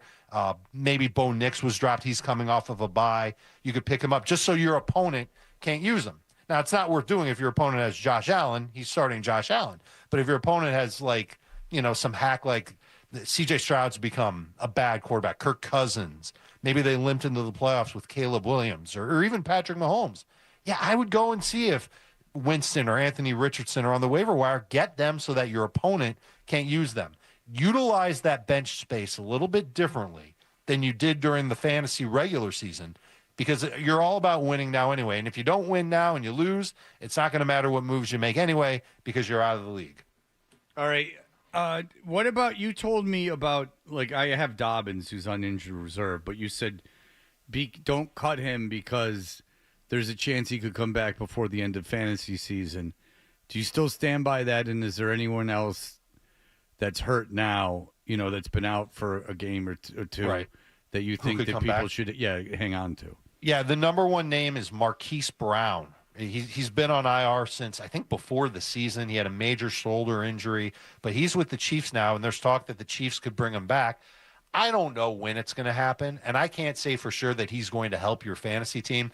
But if you're stashing him in an injured reserve spot and there's no one else you would put in the spot, then, yeah, why wouldn't you do that just in case something happens? What if he comes back next week and he plays really well? You might be inclined to start him in week 17. So it's just that type of thing. Same thing with J.K. Dobbins. Someone might have cut J.K. Dobbins in a fantasy league. If he's back by week 17, I'm not 100% sure that he will be back by week 17. There are rules with the IR that might keep him from being there in week 17. But that's a matchup the Chargers have against the Patriots, and that's a guy that if he's ramped up and practicing a week in advance and all that stuff, I wouldn't have a problem using him. The running backs for the Chargers stink right now. They need somebody who can handle the ball, and Dobbins would be that guy. So those are two players that you can look for, and you can look at other guys on IR, but like in the case of players that are definitely done for you, like Christian McCaffrey is done for the year, Fred. Right. There's no reason whatsoever to put him on your IR. He's not coming back during the regular season. Dave, you mentioned playoffs in general. I just want to get away from fantasy for a second because you've got a great outlook on the entire league. It feels to me like it's already down to a 4-team race. And I would say it's Lions, Eagles, it's Bills, Chiefs. If I'm wrong about one of those teams, who is it and who would be taking their place? No, I don't think you're necessarily wrong about those being the final 4 teams. But if there was a team in that group that I thought was most likely to lose in their first playoff game, it's Kansas City. Their defense hasn't been quite as strong as it was earlier in the year. They've got some offensive line issues. Everybody that has Patrick Mahomes in fantasy knows that they've got issues throwing the football. That's a team that could get upset in their first playoff game by any one of Houston, Baltimore, maybe even Denver could give them a game and beat them. So I'm not ready to say that Kansas City is a team that you should pencil into the Final Four. You can do that in the NFC with Detroit and Philadelphia. I look at Seattle, Tampa, maybe Minnesota can give Philadelphia a game, something like that. But I don't see any of those other NFC teams competing with Detroit and Philly. I don't see many teams competing with Buffalo, even though Buffalo just lost last week. And maybe there's something there that teams are going to try and do against them that the Rams did. I just think that they got outscored. But Kansas City is the team that I would be most worried. And think about the ways that Kansas City have won games this year. Think about how they beat Denver. Denver had them dead to rights. They had a field goal blocked at the end of the game. Yeah. And 99% of the time, that field goal is going through the uprights, and Denver beats Kansas City. So that's the team that I think is susceptible to going down. Okay, the big narrative nationally is as the season ends, Philadelphia's got an easier schedule than Detroit. They have a certain tiebreaker against Detroit, but not necessarily. But regardless, the idea that this is very important. If Detroit has to go into Philadelphia, it makes all the difference in the world. I saw Goff in the Detroit offense be very effective against Green Bay in a torrential downpour. Are you buying that it's very important that the Lions have home field? Yes, because home field advantage just matters a lot to begin with. But do you like? Okay, I'll tell you this: who do you like on the road more, Philadelphia or Detroit? Should the teams meet? Like who has a better chance on the road? I think it hurts Detroit if they have to go into Philadelphia because you have to assume the conditions are going to be a little unfavorable. At bare minimum, it'll be cold, and Detroit certainly isn't used to that. In fact, I think they only play 3 outdoor games all year. I think but one of them was in a torrential like rainfall. It was super rainy. I remember the game, and Goff still did well in that game. But I think some of that has to do with Green Bay and their defense at that time. Philly's defense, I think that they're really good. What's going on with A.J. Brown and all that stuff? What's going on with Jalen Hurts? I guess and there's A.J. some Brown? sort of like internal bickering between Hurts and Brown, and it's showing up in their play. The very first play last week, A.J. Brown's open for a deep completion, if not a touchdown, and Jalen Hurts doesn't throw it to him. He throws it short instead. And so I don't know. Those two just have to get on the same page and say, look, we're here to win. Let's not do anything to shortchange that. And as long as they do that, then Philadelphia will be a very dangerous team. And if they can't do that, then they're going to be the second easiest team to just boot out of the playoffs. A team like Minnesota will be able to go into Philadelphia and knock them off before they even think about going to the championship game. Let's talk about this. Sam Darnold, who was sensational last week against Atlanta. Awesome. Yep. He's a free agent. If you're a team, what are you doing? What's the market for Sam Darnold in terms of, does he get a big deal? Is a team going to take a chance on him? Invest in him as their starter? What's going to happen? Yeah, someone's going to do it. Someone's going to invest in Darnold. What might end up happening is they invest in Darnold and they draft a quarterback. So you can see a team like the Raiders, for example, give Darnold like a pretty substantial 3-year deal, but also draft a quarterback. And then Darnold is the guy that's the bridge to the rookie quarterback. The Giants might end up doing something similar with their early pick in the draft. They'll get a quarterback, and then they could have a bridge like Sam Darnold. It could be a team, and I'm looking around. Like the one team that makes sense is the Jets. Yes, the Jets, I was just thinking that. No, there's no Jets. Chance. There's a better chance of me playing quarterback for the Jets than Sam Darnold. Why, if it's in totally different front office and coaching staff? I don't know if Darnold will want to go back there, and I don't think the Jets as an organization would want Darnold back there. And it also has to be a fit for offense. Yeah, the offensive fit has to be right there. Because everyone around that team liked Darnold. It wasn't like Zach Wilson. Jets have good skill position players. Well, they have great skill position players. I think Breece Hall's overrated. Let's good. be honest. All right, good wideouts. Well, look, I'm thinking about Garrett Wilson more than anybody else, and I think he's an outstanding wide receiver. I think Garrett Wilson's a superstar. If you asked me if they had to keep one guy in that team, it would be Garrett Wilson. That would be the guy to keep. But but in terms of that great roster, there's only about 4 guys that I would absolutely need to have.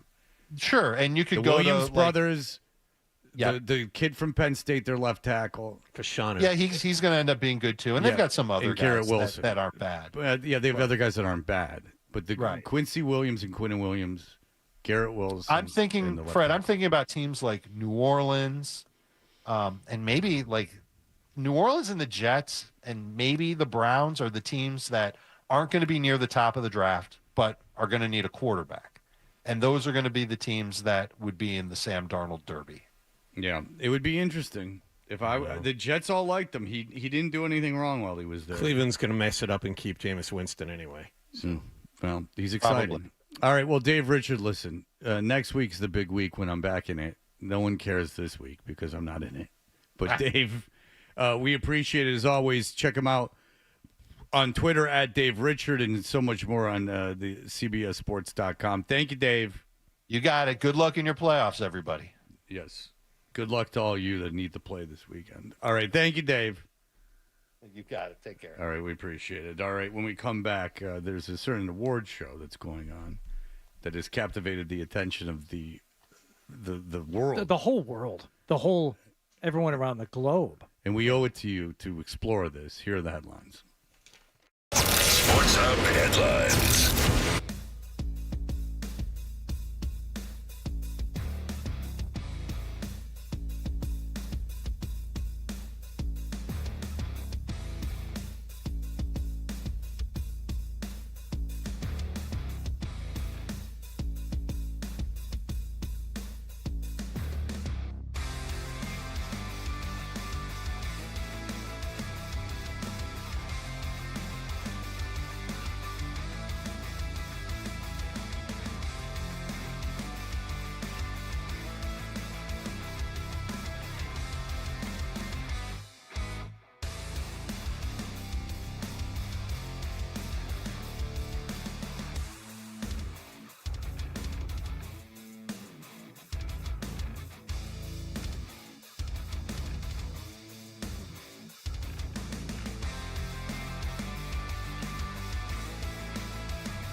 knock on wood.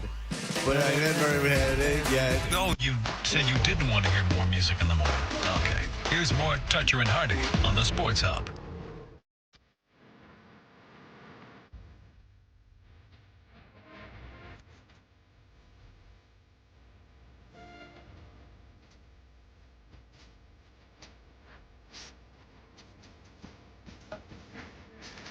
Hey, we are Toucher and Hardy, brought to you by FanDuel Sportsbook. Make every moment more with FanDuel. Be listening at 8:50 for your chance to score a $100 gift card to Arcadia Professional Body Piercing, offering an incredible selection of jewelry from implant-grade titanium to 14 and 18-karat solid gold with genuine gemstones. Gift cards are great for the holidays and available online at arcadiabodypiercing.com. We're going to have Phil Perry in studio coming up at 9, and Seth Wickersham has just released an article explaining how there was no interest in the NFL on Bill Belichick, even though, John, we can also ask Phil about the numerous, maybe hundreds of times he heard that Bill was willing to relinquish personnel control, something that John forgot.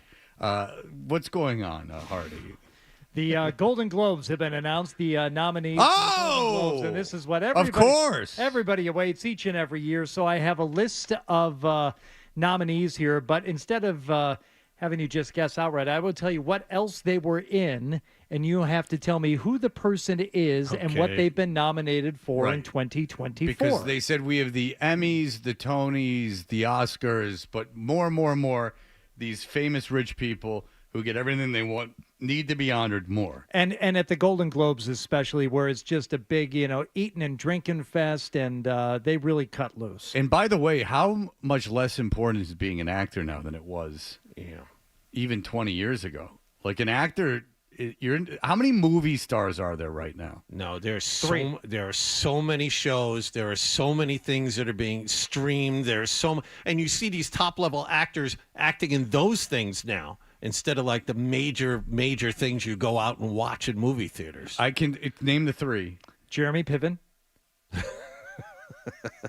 Anne Hathaway. And Nipsey Russell, is he still with us? No, he's gone. And he was in Wildcats, and that was a Goldie Hawn vehicle. I don't think the last one was Sincere. Gordon Clapp. Oh. No, Gordon Jump, though, is. Clapp.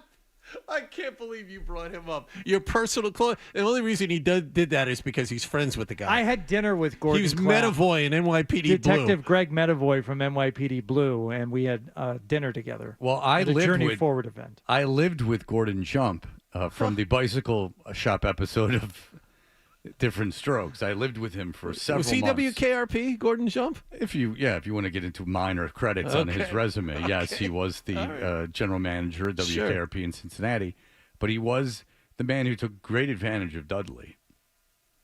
All right, go ahead with the game. If you believe Dudley. All right. Well, I think, and Dudley's dad busted in and was fit to be tied. The police picked up the parents before they went to go stop the pedophilia in motion. Sure. Let's bring everybody in on this. Like Mr. Drummond's rich. He needs to be here. Okay.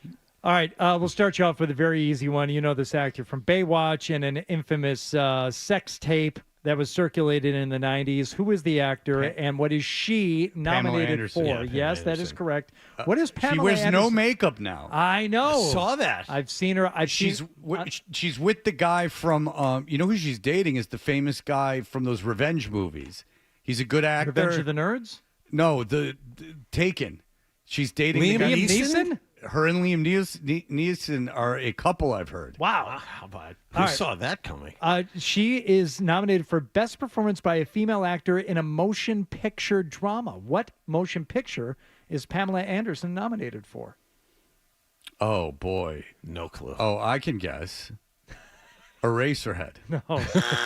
Your heel, Fred. That's right. No, the Last Showgirl. Of course. Oh, absolutely. You notice you stop wearing makeup, and all of a sudden you become very serious. Oh, yes. She's very talented. If there is an actual movie star these days, it's probably this guy. You probably know him from one of his most recent performances in the Willy Wonka movie. Timothy Chalamet. And what is he nominated for in 2024? Is it the Dylan movie that hasn't come out yet? Nice Correct. job. You're the hero we need, not the one we deserve. Mad Dog talks about that ad nauseum. He talks about the Bob Dylan movie, and he plays a Grateful Dead song at the end of his show, which I suggest you listen to. In that, it sounds like a kid that had been hit in the head with a cinder block wrote it. Go ahead. Another actress here. From a game we played on this show last Elephant week. Walk. No, that's just how we leave the studio every day. Okay, very good. From a game we played on this show last week, and she also recently hosted SNL. Also known as a singer more so than an actor. But Is it Ariana Grande for is- Wicked? Wow, Fred. I take my daughter to the I know it was movies a good. lot. You've seen 87 movies in the last calendar year. I You take should my- be really good at this. And Fred's doing very well. I probably go to 3 movies a month with my daughter. Wow. And we go to like art films, of what is considered an art film now, which is not an art film. But go ahead. The New York Times named him the greatest actor of the 20th century. If you go back far enough in his career, he was on St. Elsewhere. Oh, that's Denzel Washington. Wow, well done. In Denzel Washington, I might tell you, the thoughts in the kid's head apparently were so loony, he had to hurt animals. That's right. What is Denzel nominated for? Gladiator 2. Yeah. Very good. Yeah. As opposed to Gladiator. No, I won't make that joke. I'll probably get in trouble for it. As opposed to Gladys Knight's Chicken and Waffles. No, which no, is no. very popular. Man versus Food. That place. And then he had Gladys Knight on, and it was the most patronizing thing. They in the started world. singing together. Yeah, It was really just something. like, wow, she's a legend. If she's such a legend, don't treat her like this. Go ahead. This one is very close to my heart because of what the actor is nominated for. Best known, most infamous scene is when this actor performs, let's call it a procedure known as hobbling on her co-star in a certain film. Oh, okay. Oh, so she's the lady that played Barbie because she played the figure skater, right? Tanya Harding. She played Tanya Hi, Harding. Tanya. Wrong. You really are evil, you heel. That's right. No, a hobbling. Kathy Bates, and she Very is good. nominated for Matlock. Did you look at this, Fred? No, but I do watch sports, and they tend to have Kathy Bates and Matlock a Now, lot. let me tell you about the original Matlock, because I don't care for this new Matlock. Yeah, do tell. But the original Matlock with the seersucker suit, and he had a way about him. It's unorthodox, but instead of necessarily just proving his client's innocence beyond a reasonable doubt, he'd go find the real killer. And he put that person on the stand and cross-examine to the point where he'd get them to confess. I've And that's never how seen he- Matlock, but I guess 2 things. A, everyone underestimated him. Is that correct? Matlock, they underestimated the character Matlock? Oh, sure. Okay. And 2, he would have to inject adrenaline into himself to perform. Okay. Go ahead.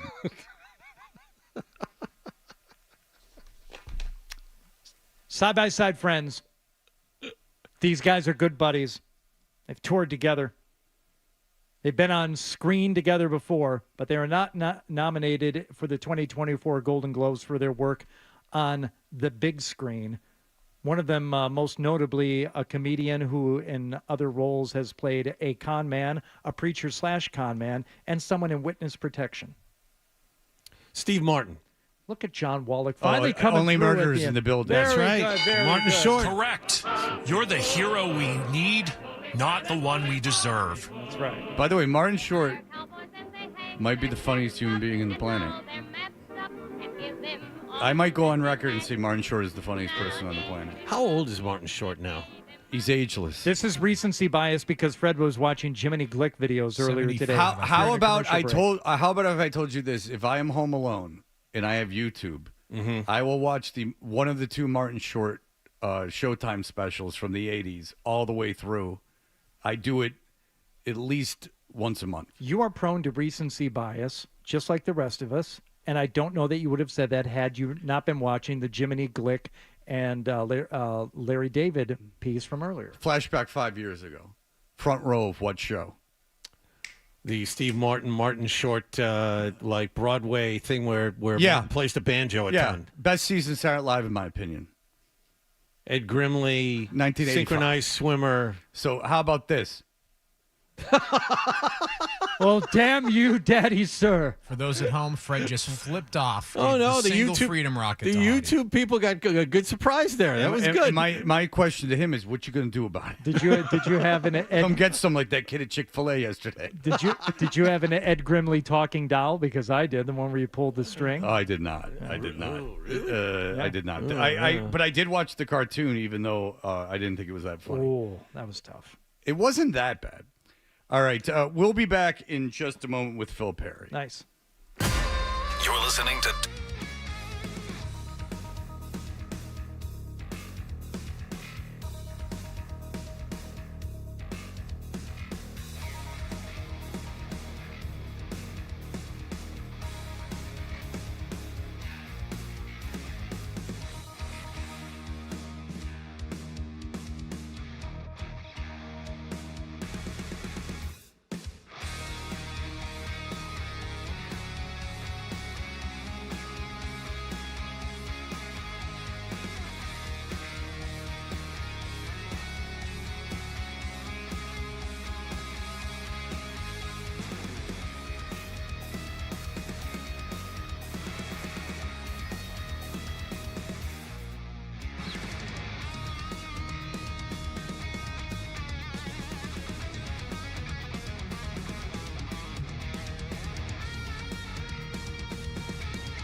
Belichick, who has agreed to become the head football coach at the University of North Carolina. It is a 5-year contract for Belichick, pending approval by the Board of Trustees at the school today.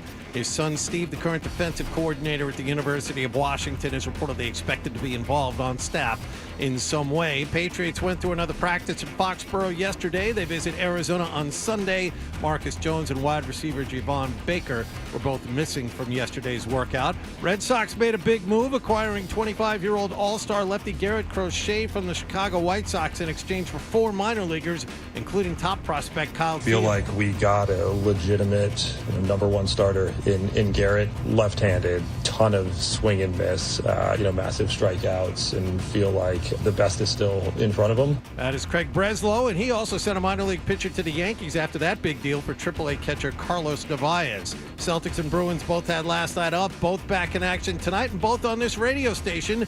The Green will play Detroit at TD Garden. Grandy and Max have the pregame at 7 and the tip-off at 7:30 here on 98.5 The Sports Hub. Sam Hauser is doubtful. Jason Tatum is questionable.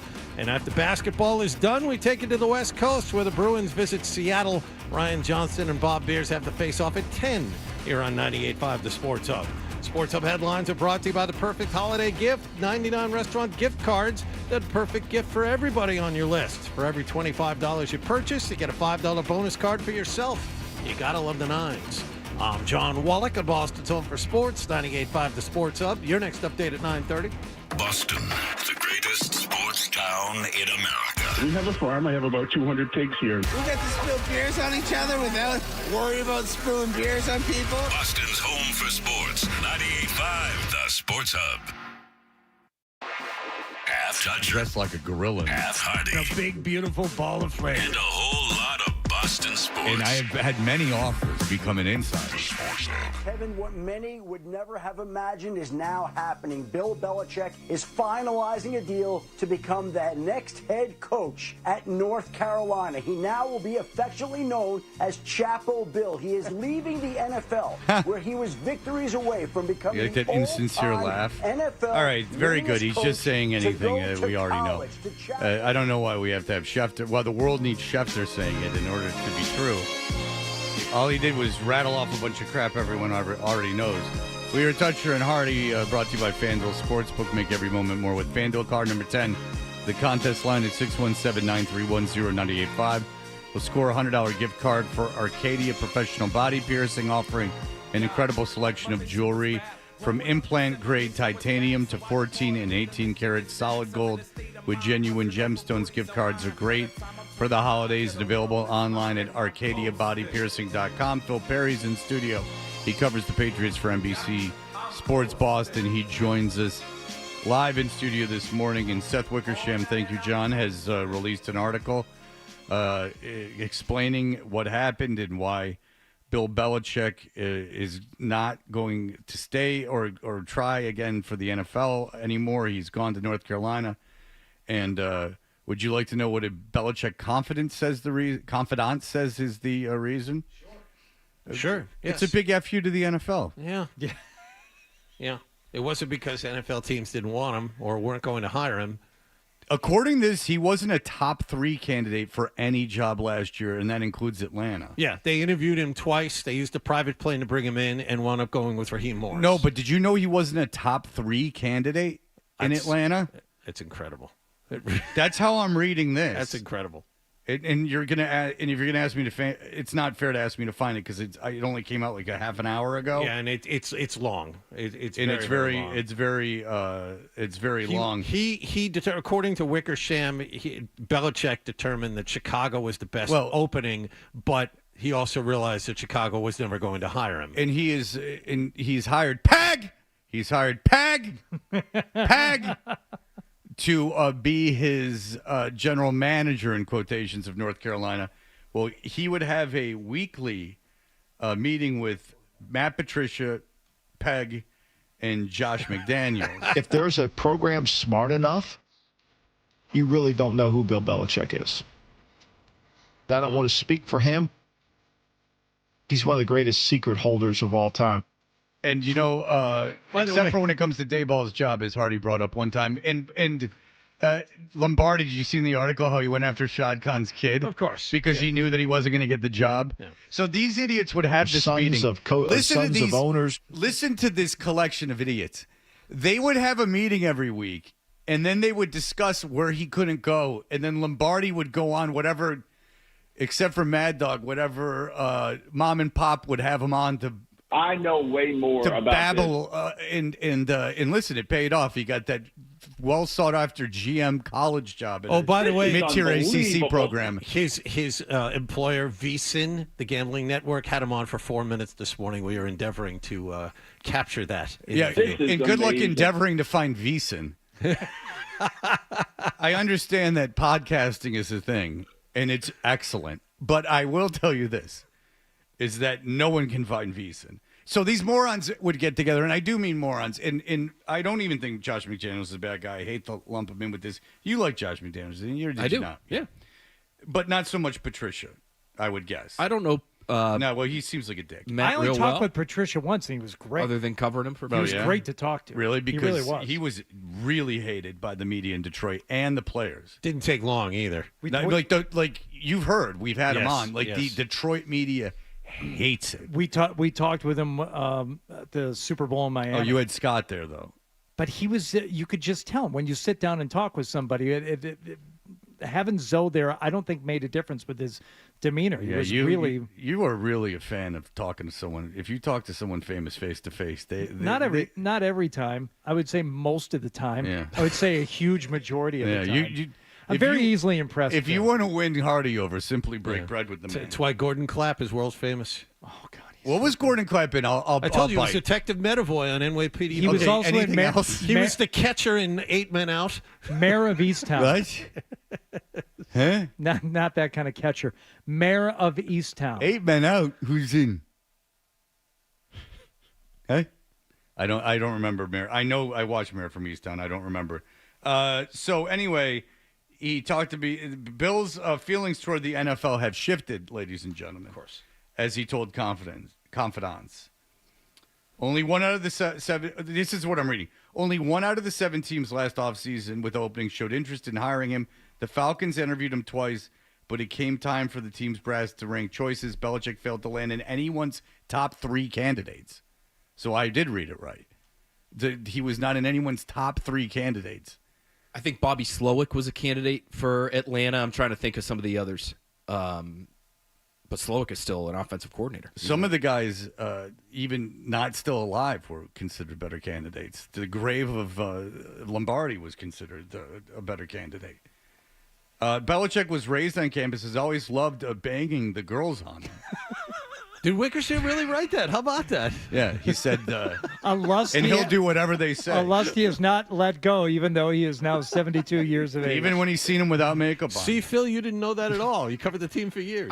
I'm looking for that passage still here in the Wickersham story. I'm reading through it myself. It says Belichick was raised on campuses. Did you know that? Yes, I've heard that.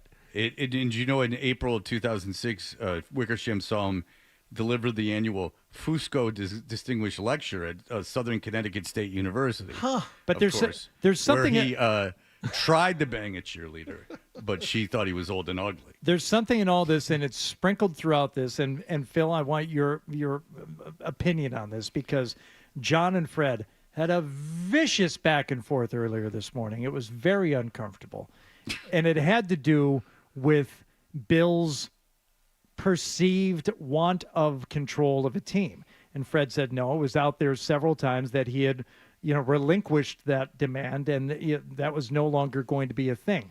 Wickersham mentions it here that NFL owners didn't believe him. However, where does Bill ultimately end up?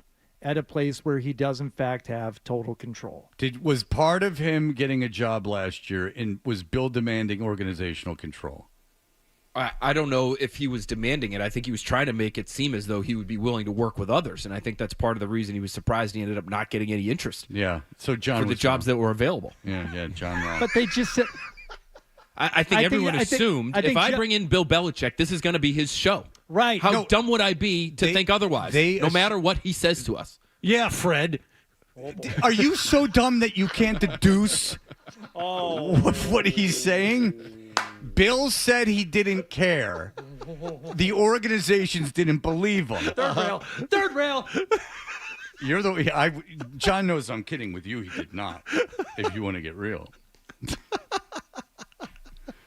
No, Phil, you're not backing out of that slight. You Phil, gave you know what it is? I'm not getting involved. I heard this is a sensitive topic. It's the an lesson overall. you should learn is it doesn't take much to poke him. It's an That's all it overall takes. question It's a of little trustworthiness. Do you believe Bill? Do you trust him? Do you trust him in what he says? Do you trust him in what he's going to be able to do with your program? And I think across the board in the NFL, the answer was ultimately no. Oh yeah, obviously. Well, Yeah, and aren't those we don't owners? trust him. We don't trust the situation. We don't trust what he says. What? Okay, can I ask you this, Phil? Because you knew probably that he wasn't going to get a job in the NFL. You probably had a pretty good sense of that. I remember saying weeks ago that if you made me choose one or the other, he either is or isn't going to be coaching in the NFL in 2025. I chose that he would not. Okay, what is the deal with national media? I'm dead serious. With their, I would say the average or a fan who follows one team closely is more. They can analyze a situation better than national broadcasters. I'll give you 2 examples. This insistence, which I saw 2 days ago from 3 big ESPN guys, that Belichick was going to get the Cowboy job. Yep. Not that they had heard it, but they were just inferring it. I know what they're doing, and I understand why they're doing it. Yeah. They're just logic and let's make entertaining television, and I understand that. And 2, this insistence that Aaron Rodgers, like a team's going to want him next year. So these are the 2 things, and it's like, well, you obviously just are, you're going by the headline instead of the copy of the story. Yeah, I don't know why that is. I don't know. Yeah, it's weird. I think somebody, our guy Albert Breer is a national guy. I think he's got his to finger coaches. on the pulse. He's a reporter. and I'm he talking about entertainers, and I know. So I'm not insulting them. I'm just saying that they're entertaining. Breer talks to the guys and stuff. Of course, yeah. Just Breer's plugged in as anybody. Breer's a reporter. I'm talking about television personalities, former players. Yeah, oftentimes yeah, that are stuff like that. Where you would sought out for their insight. You would think that they would have a better sense of even just human nature. That why and that the idea that there's 32 owners and one of the most powerful ones is no fan of the guy that's looking for a job. Well, a lot of them just like the guy. Like I've heard Ryan Clark or Rodney Harrison, right? These are guys that are out stumping for Bill Belichick over the course of the last couple of weeks. They just like him. Yeah, no, Adam Schefter has a great relationship with Bill Belichick. No, but he's going to go out there and say he should have a job in the NFL. Right. This is surprising to me. It's surprising to many people. Yeah, he did that. We know how he gets his information, and it's a you rub my back situation. I know way more about this. Well, Lombardi is put on shows, as I said earlier, a couple shows ago. He's put on as a clown. He's put on as a doll that you wind up and then you make fun of him after he comes on the air. Mike is great for content. Dumbest narrative. Yeah, because for those of us that are in the content game, Mike is good. Yeah, but that's not in his best interest. I suppose it is if you want some weird job at a middling program. But Mike Lombardi was put on shows and talking. You guys probably liked what he said. We had him on all the time because he's a buffoon that would say anything in order. I wouldn't say that to him. You didn't have it. I wouldn't call him a buffoon to his face. I wouldn't say that. Do you think he's an intelligent person? Yeah, I think Mike. So everyone's intelligent. You think Mike is smarter than the average person? I think he has I think he has an unyielding allegiance to Bill Belichick that leads him down certain pathways that people like Fred Toucher would, poke fun at. Do you think have a good time with a unnatural allegiance to a man around your age is probably a sign of a lack of intelligence? Wouldn't you rather be the one that the other people were following? I don't know if it's a lack of intelligence. I would say it's a flaw that certain individuals have. Very good. So I think it's a flaw to follow somebody around who. He's got 6 Super Bowl trophies on his mantle. I don't call that a flaw. I call that just recognizing greatness. To stump, I'll tell you this: to spend a good portion of your life stumping for someone so you could get the general manager job for North Carolina football NIL is a fool errand. Not even on field, not even just you're set off in your own little wing of the building. And I have nothing to do with the on-field product. And I would question, and God bless him, if he makes more than a public school teacher with that job. Goodness. Public school teachers make over $100,000. I don't know if Lombardi with that job is making $200,000. And now he won't be able to do the interviews that have become the bedrock of his identity. I'm not sure about that. I'm not sure. Bill obviously had this brain trust around them, two of whom seem like buffoons. I don't think I think McDaniel just isn't a good head coach. No, but I mean, the cone of Belichick's silence has now come down around him now that he's part of the program. What's he going to say? I mean, He's one of the greatest secret holders of all time. Damn right. Except for, like Hardy mentioned, when he leaked the Dayball Except when he congratulated Brian Flores on the job.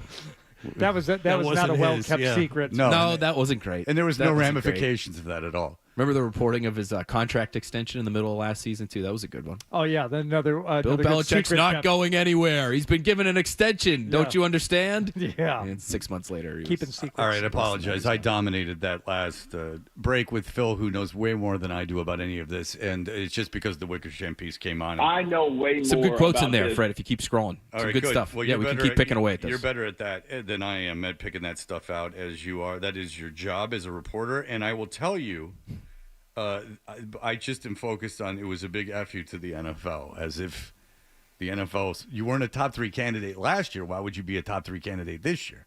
You're a year older and a year out of football. He's got 6 Super Bowl trophies on his mantle. Yeah, and that's all he'll ever have. This is great. amazing. I think it's a good move for Bill Belichick, and I think it was a smart thing to do if he wants to keep coaching, and I'm all for it. But I just don't understand why the press keeps going to bat for him when it's obvious that he didn't. I guess Wickersham's singing in a nice way, that no one wanted him. Okay. All right. We'll be back with more Phil Perry, and I will let him talk. Some Phil Perry. More. Let's just talk to him. Yeah. I'll just shut up. Nice. Would that make you happy? Yes. Why don't I just leave? Yes. Don't tease. You'd like that, wouldn't you? Don't tease. Can I go to break? I'll tease. We have more Phil Perry coming up. I ended on a joke. Go to commercial. Go to commercial. You're listening to Toucher and Hardy on the Sports Hub. Tackle the NFL action on FanDuel, America's #1 sportsbook. Right now, new customers can get $150 in bonus bets if you win. See, the FanDuel Sportsbook app gives you everything you need to place live bets on the NFL all in one place. You get a hunch. It's the middle of the game. Go on your FanDuel app. You'll get the latest stats. You'll see live play-by-play, and you'll be able to place your bets. FanDuel.com/Hardy. If you need to join, do it at FanDuel.com/Hardy, and you'll get started with $150 in bonus bets if you win your first $5 bet. FanDuel.com/.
I'm on fire time.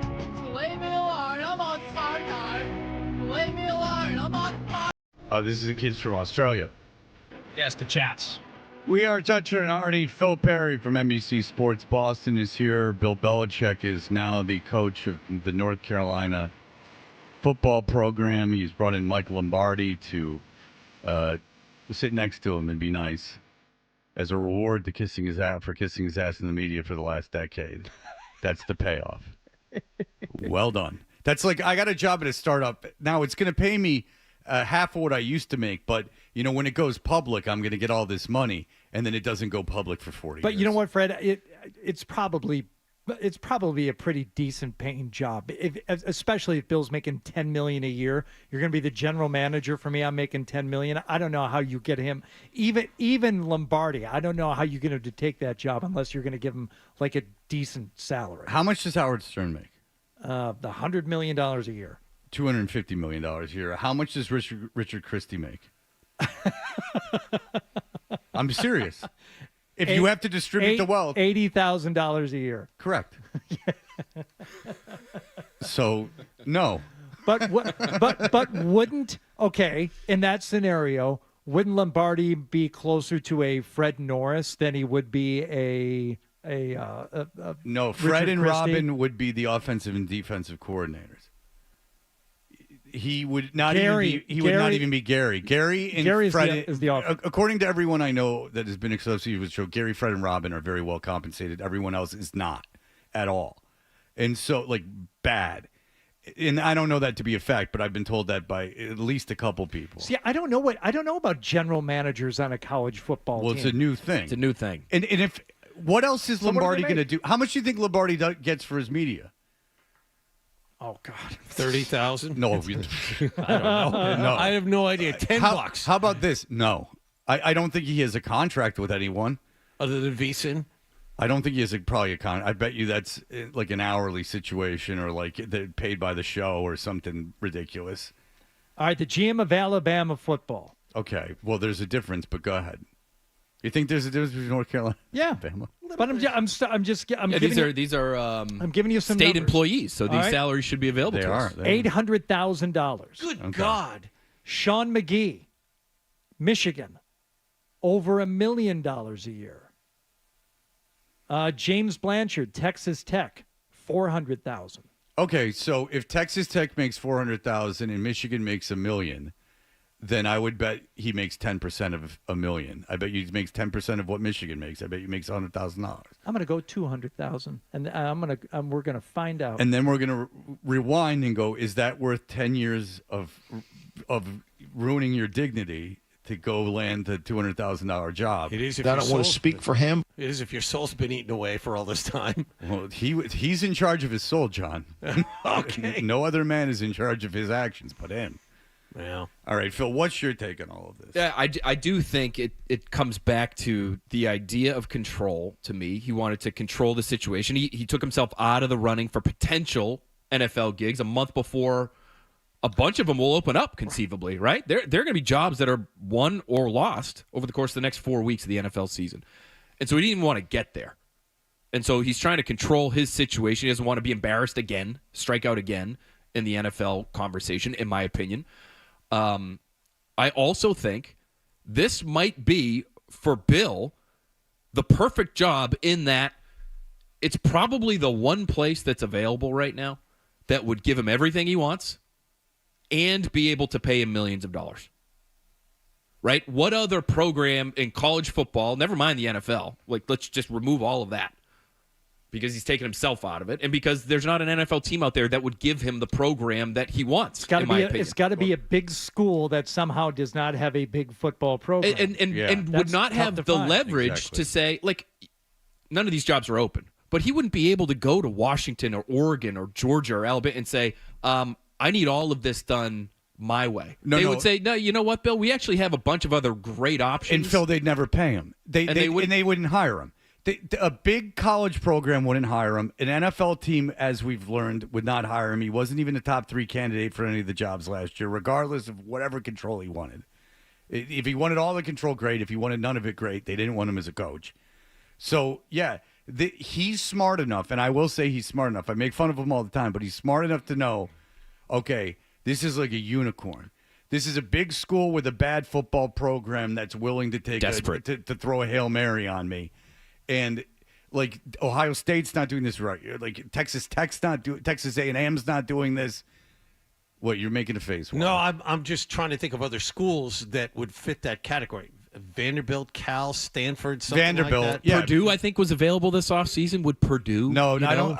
Give them $10 million in the complete control of the program. Maybe, I guess. But well, Purdue hasn't won the Big Ten in like seriously 120 years. No, and Vanderbilt, no. Vanderbilt wouldn't do it either. An SEC school that beat Alabama beat Georgia or Alabama. They beat Alabama. They beat Alabama this year. No, I don't think that they would do that. But for Cal and Belichick. Stanford, I mean, two good schools, academic like UNC, programs that technically are in a Power 4 conference. No, because if I'm Stanford, I've had success in the past, and I want a guy that's going to build a program, like that's going to be there for a long time. I don't want a guy like a Lane Kiffin that comes in, that's in and out. Even though Lane Kiffin's a young college coach that had a lot of success at Ole Miss. That's a bad example, but it is my example in that I don't want a guy that's overnight like he did to Tennessee. Like that just comes in and has the program if I'm a blue blood program. And I consider Stanford a borderline blue blood program. By the way, Purdue did win the Big Ten championship in 1929. So it's only been 95 years. My bad. Not 100.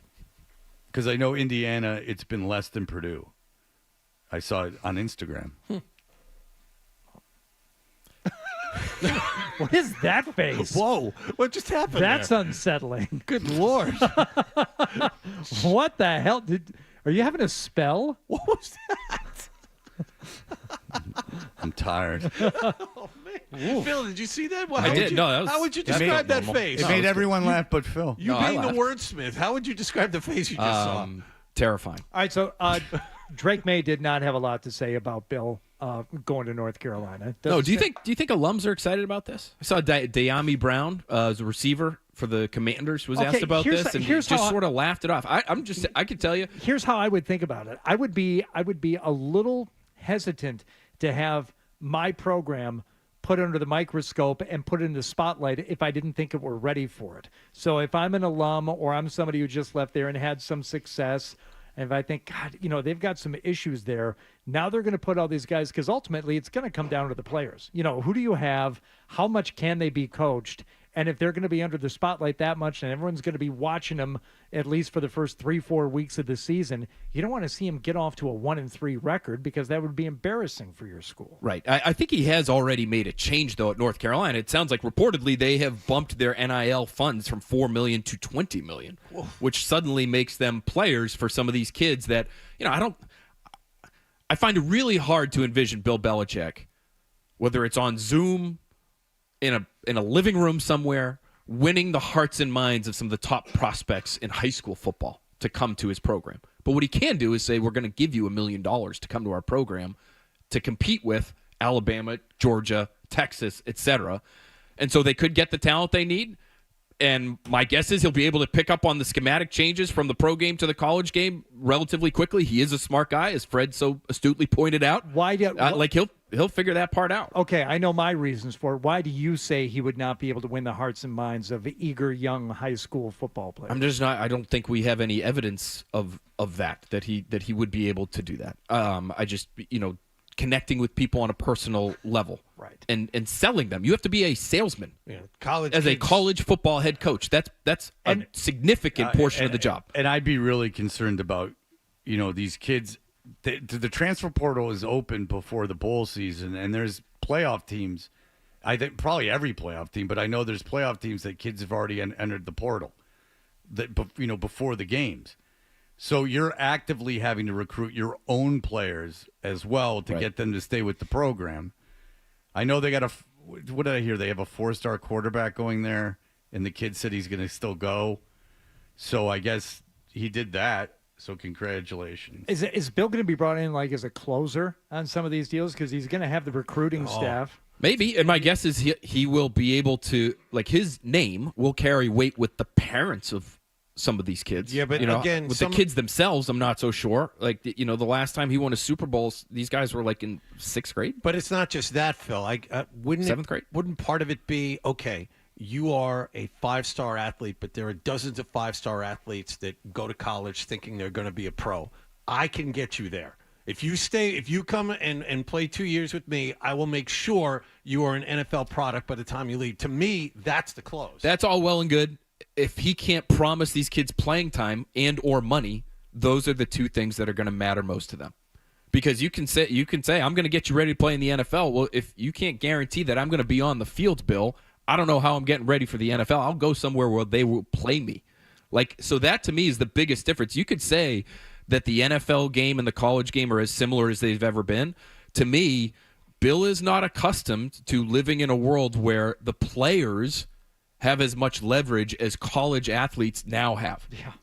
He can't just cut somebody off of his roster because he feels like they're not giving enough in practice, or he didn't like the way they played during the camp leading up to the fall season. Because they're all making money. That stuff is it's a little bit different now. I don't know how quickly you want to be pulling scholarships from kids and just letting them into the transfer portal because you don't like them very much. Well, I don't know if the coach can pull the scholarship. I mean, Goldman kept his scholarship when he left BC's football team. I don't think he met with the coach to keep his scholarship. I think he met with someone with the university. Well, maybe he has to meet with Lombardi.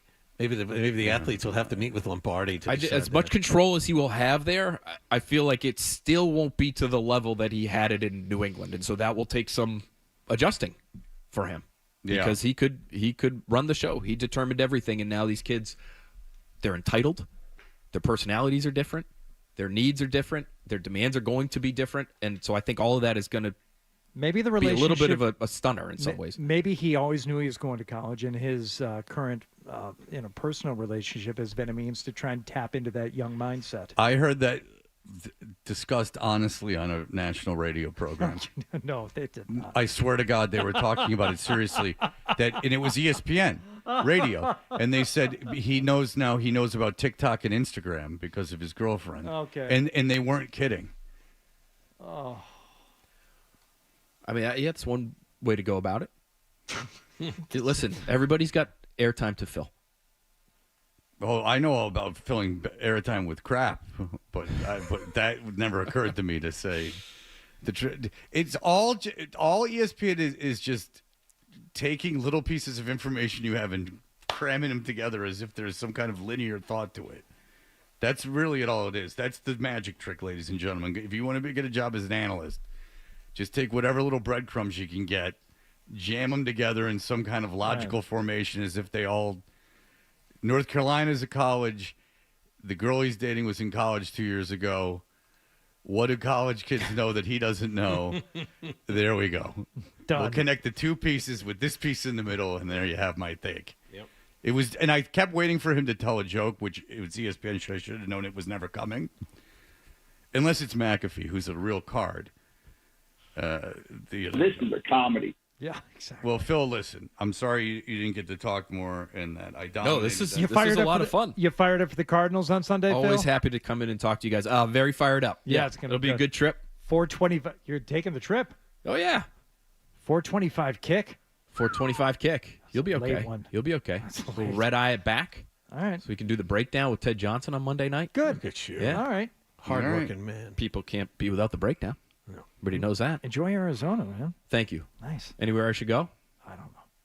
Yeah, there's You've been that. to Phoenix. There's a great New Mexican restaurant in Phoenix that Beetle and I have been to. But I can't. The name escapes me. I'll find out. You know what? There's no reason to go to Arizona after they got rid of Cooperstown, Alice Cooper's restaurant. Yeah, it was right next to the arena. That was good. I like that place. Yeah, it was excellent. I mean, it really was good. It was good stuff. They had a really big hot dog called the Big Unit. Wink. Richardson's. Hey, now. Go to Richardson's. It's I'll text it to you. Okay, thank you. He wouldn't have known that's the Mexican restaurant. There's this really authentic Mexican restaurant called O'Brien's Pub. Check it out. Shut up. It's called Rosenberg's Deli. I appreciate it, Hardy. Thank you. You're welcome. All right, thank you. Good. All right, thank you, guys. Enjoy Great to see you. Safe travels. Thank you. Safe travels. All right, we'll be back with the award-winning Stack segment, and then we are done. Sports Hub.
missed from the show.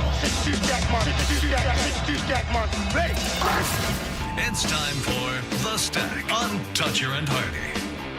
Hey, we are Toucher and Hardy, brought to you by FanDuel Sportsbook. Make every moment more with FanDuel. And The Stack is brought to you by D'Angelo Grilled Sandwiches. Have lunch with a legend this week. D'Angelo's legendary number 9 sandwich.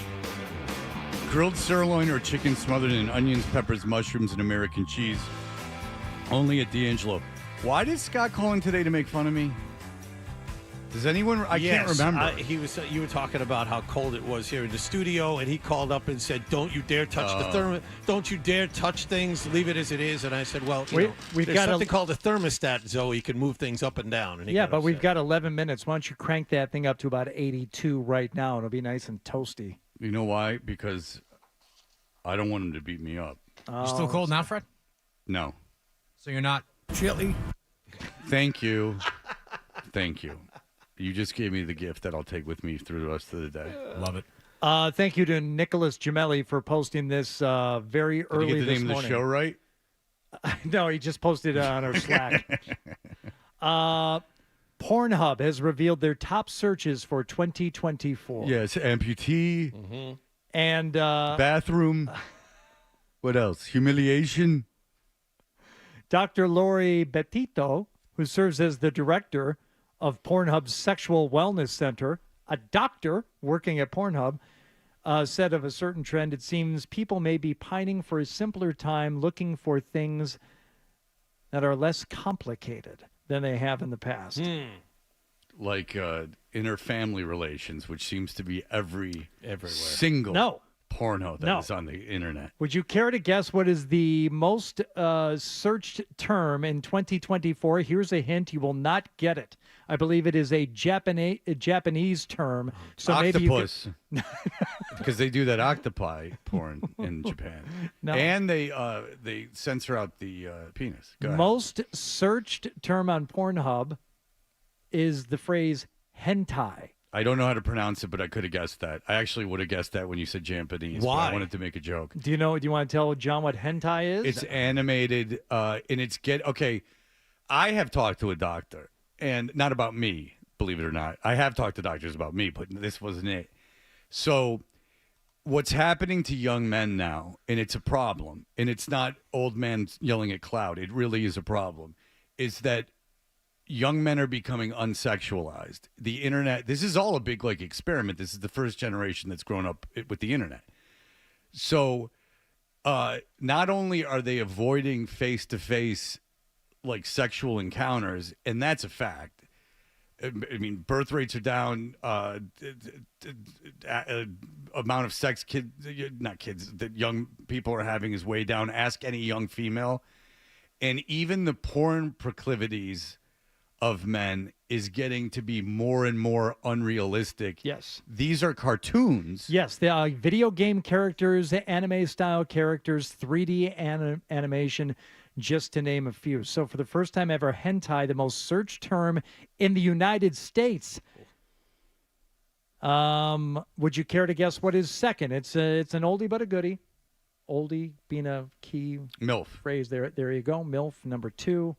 Another phrase I'm not familiar with, so I'm hesitant to even say it, so we'll just skip that one. Does it start with a B? P-I-N. I don't know what that is. I don't know. John, you'll be happy to learn that big ass has moved up 3 places in the rankings. See, that's ahead of big boobs? Oldie but a goodie. Is big ass ahead of big boobs? It was number 9. It's up to number 6. Big ass is now the where's the first breast one? All the way down. It looks like about 12. I would say. Isn't that interesting? I am the future, Fred. No, I've always said that. Yes. I've never called you out on that. Big breast 16th, up 3 spots from 19. But I think this leads more to the unsexualization of men. Is that the one thing that women have on there's 2 things women have that you don't have, and you're uninterested in both of them. You know what I'm saying? Yeah, I get it. For all time, men have been infatuated with breasts. Mm-hmm. Well, not so much anymore. Speak for yourself. Women, do yourself a favor. Buck That's a good that point. trend. Hardy's a little different. Also, he likes anything with an old batted baseball hat on. This is nice. Up 12 spots. One of the biggest jumpers here. Up from 49 to 27. Wife. I was gonna guess wife, if nothing else for the misadventures of wifey, whose husband and her have been, since the advent of the internet, been filming their encounters. But something that you and I there's only so many costumes, wifey. We know it's the same two people. Cosplay up 7 spots, but still pretty. And Kelly Madison, you and your husband just bringing another woman into the relationship, it got old about a decade ago. Yeah. Something that is porn fidelity, boo. In the just cracks the top 15, down 2 spots. Stepmom. The whole. So now they just really want mom. That's great. I know, but the whole stepbrother stepsister thing, it's disgusting. It's still in the algorithm. Well, no, it's not an algorithm. It's just what's on there. Yeah. And the MILF stuff is getting more and more like passive. Like the mom comes into the room while the son, and then just instructs them, and they don't even have sex. From what I've heard.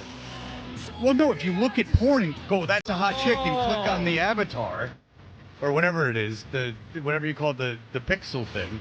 The thumbnail. Thumbnail. And you click on the thumbnail. I mean, you do it based on the beauty of the woman. Am I right or am I wrong? Sure. No, that's right. Yeah, and then it's not up to you what the narrative is. I mean, it could be anything. I mean, it doesn't mean I necessarily stop, but it is. But what do you it is. finish? Not as much as I used to. Hey, have a good weekend, guys. Bye. Enjoy yourself, Dan Roach. This guy's tomorrow. Dan Roach tomorrow, so that will be great for everyone. Hardy's he's taking his daughter to the dentist tomorrow, so he's got a whole thing happening. Good times. Oral surgeon. How dare you? We The gotta be there last early. time I took the day. Oh, he made fun of me for saying that I go to the gym. Is what Scott made fun of me for. There you go. All right. It's been too much of that. I've been talking about my physique way too much.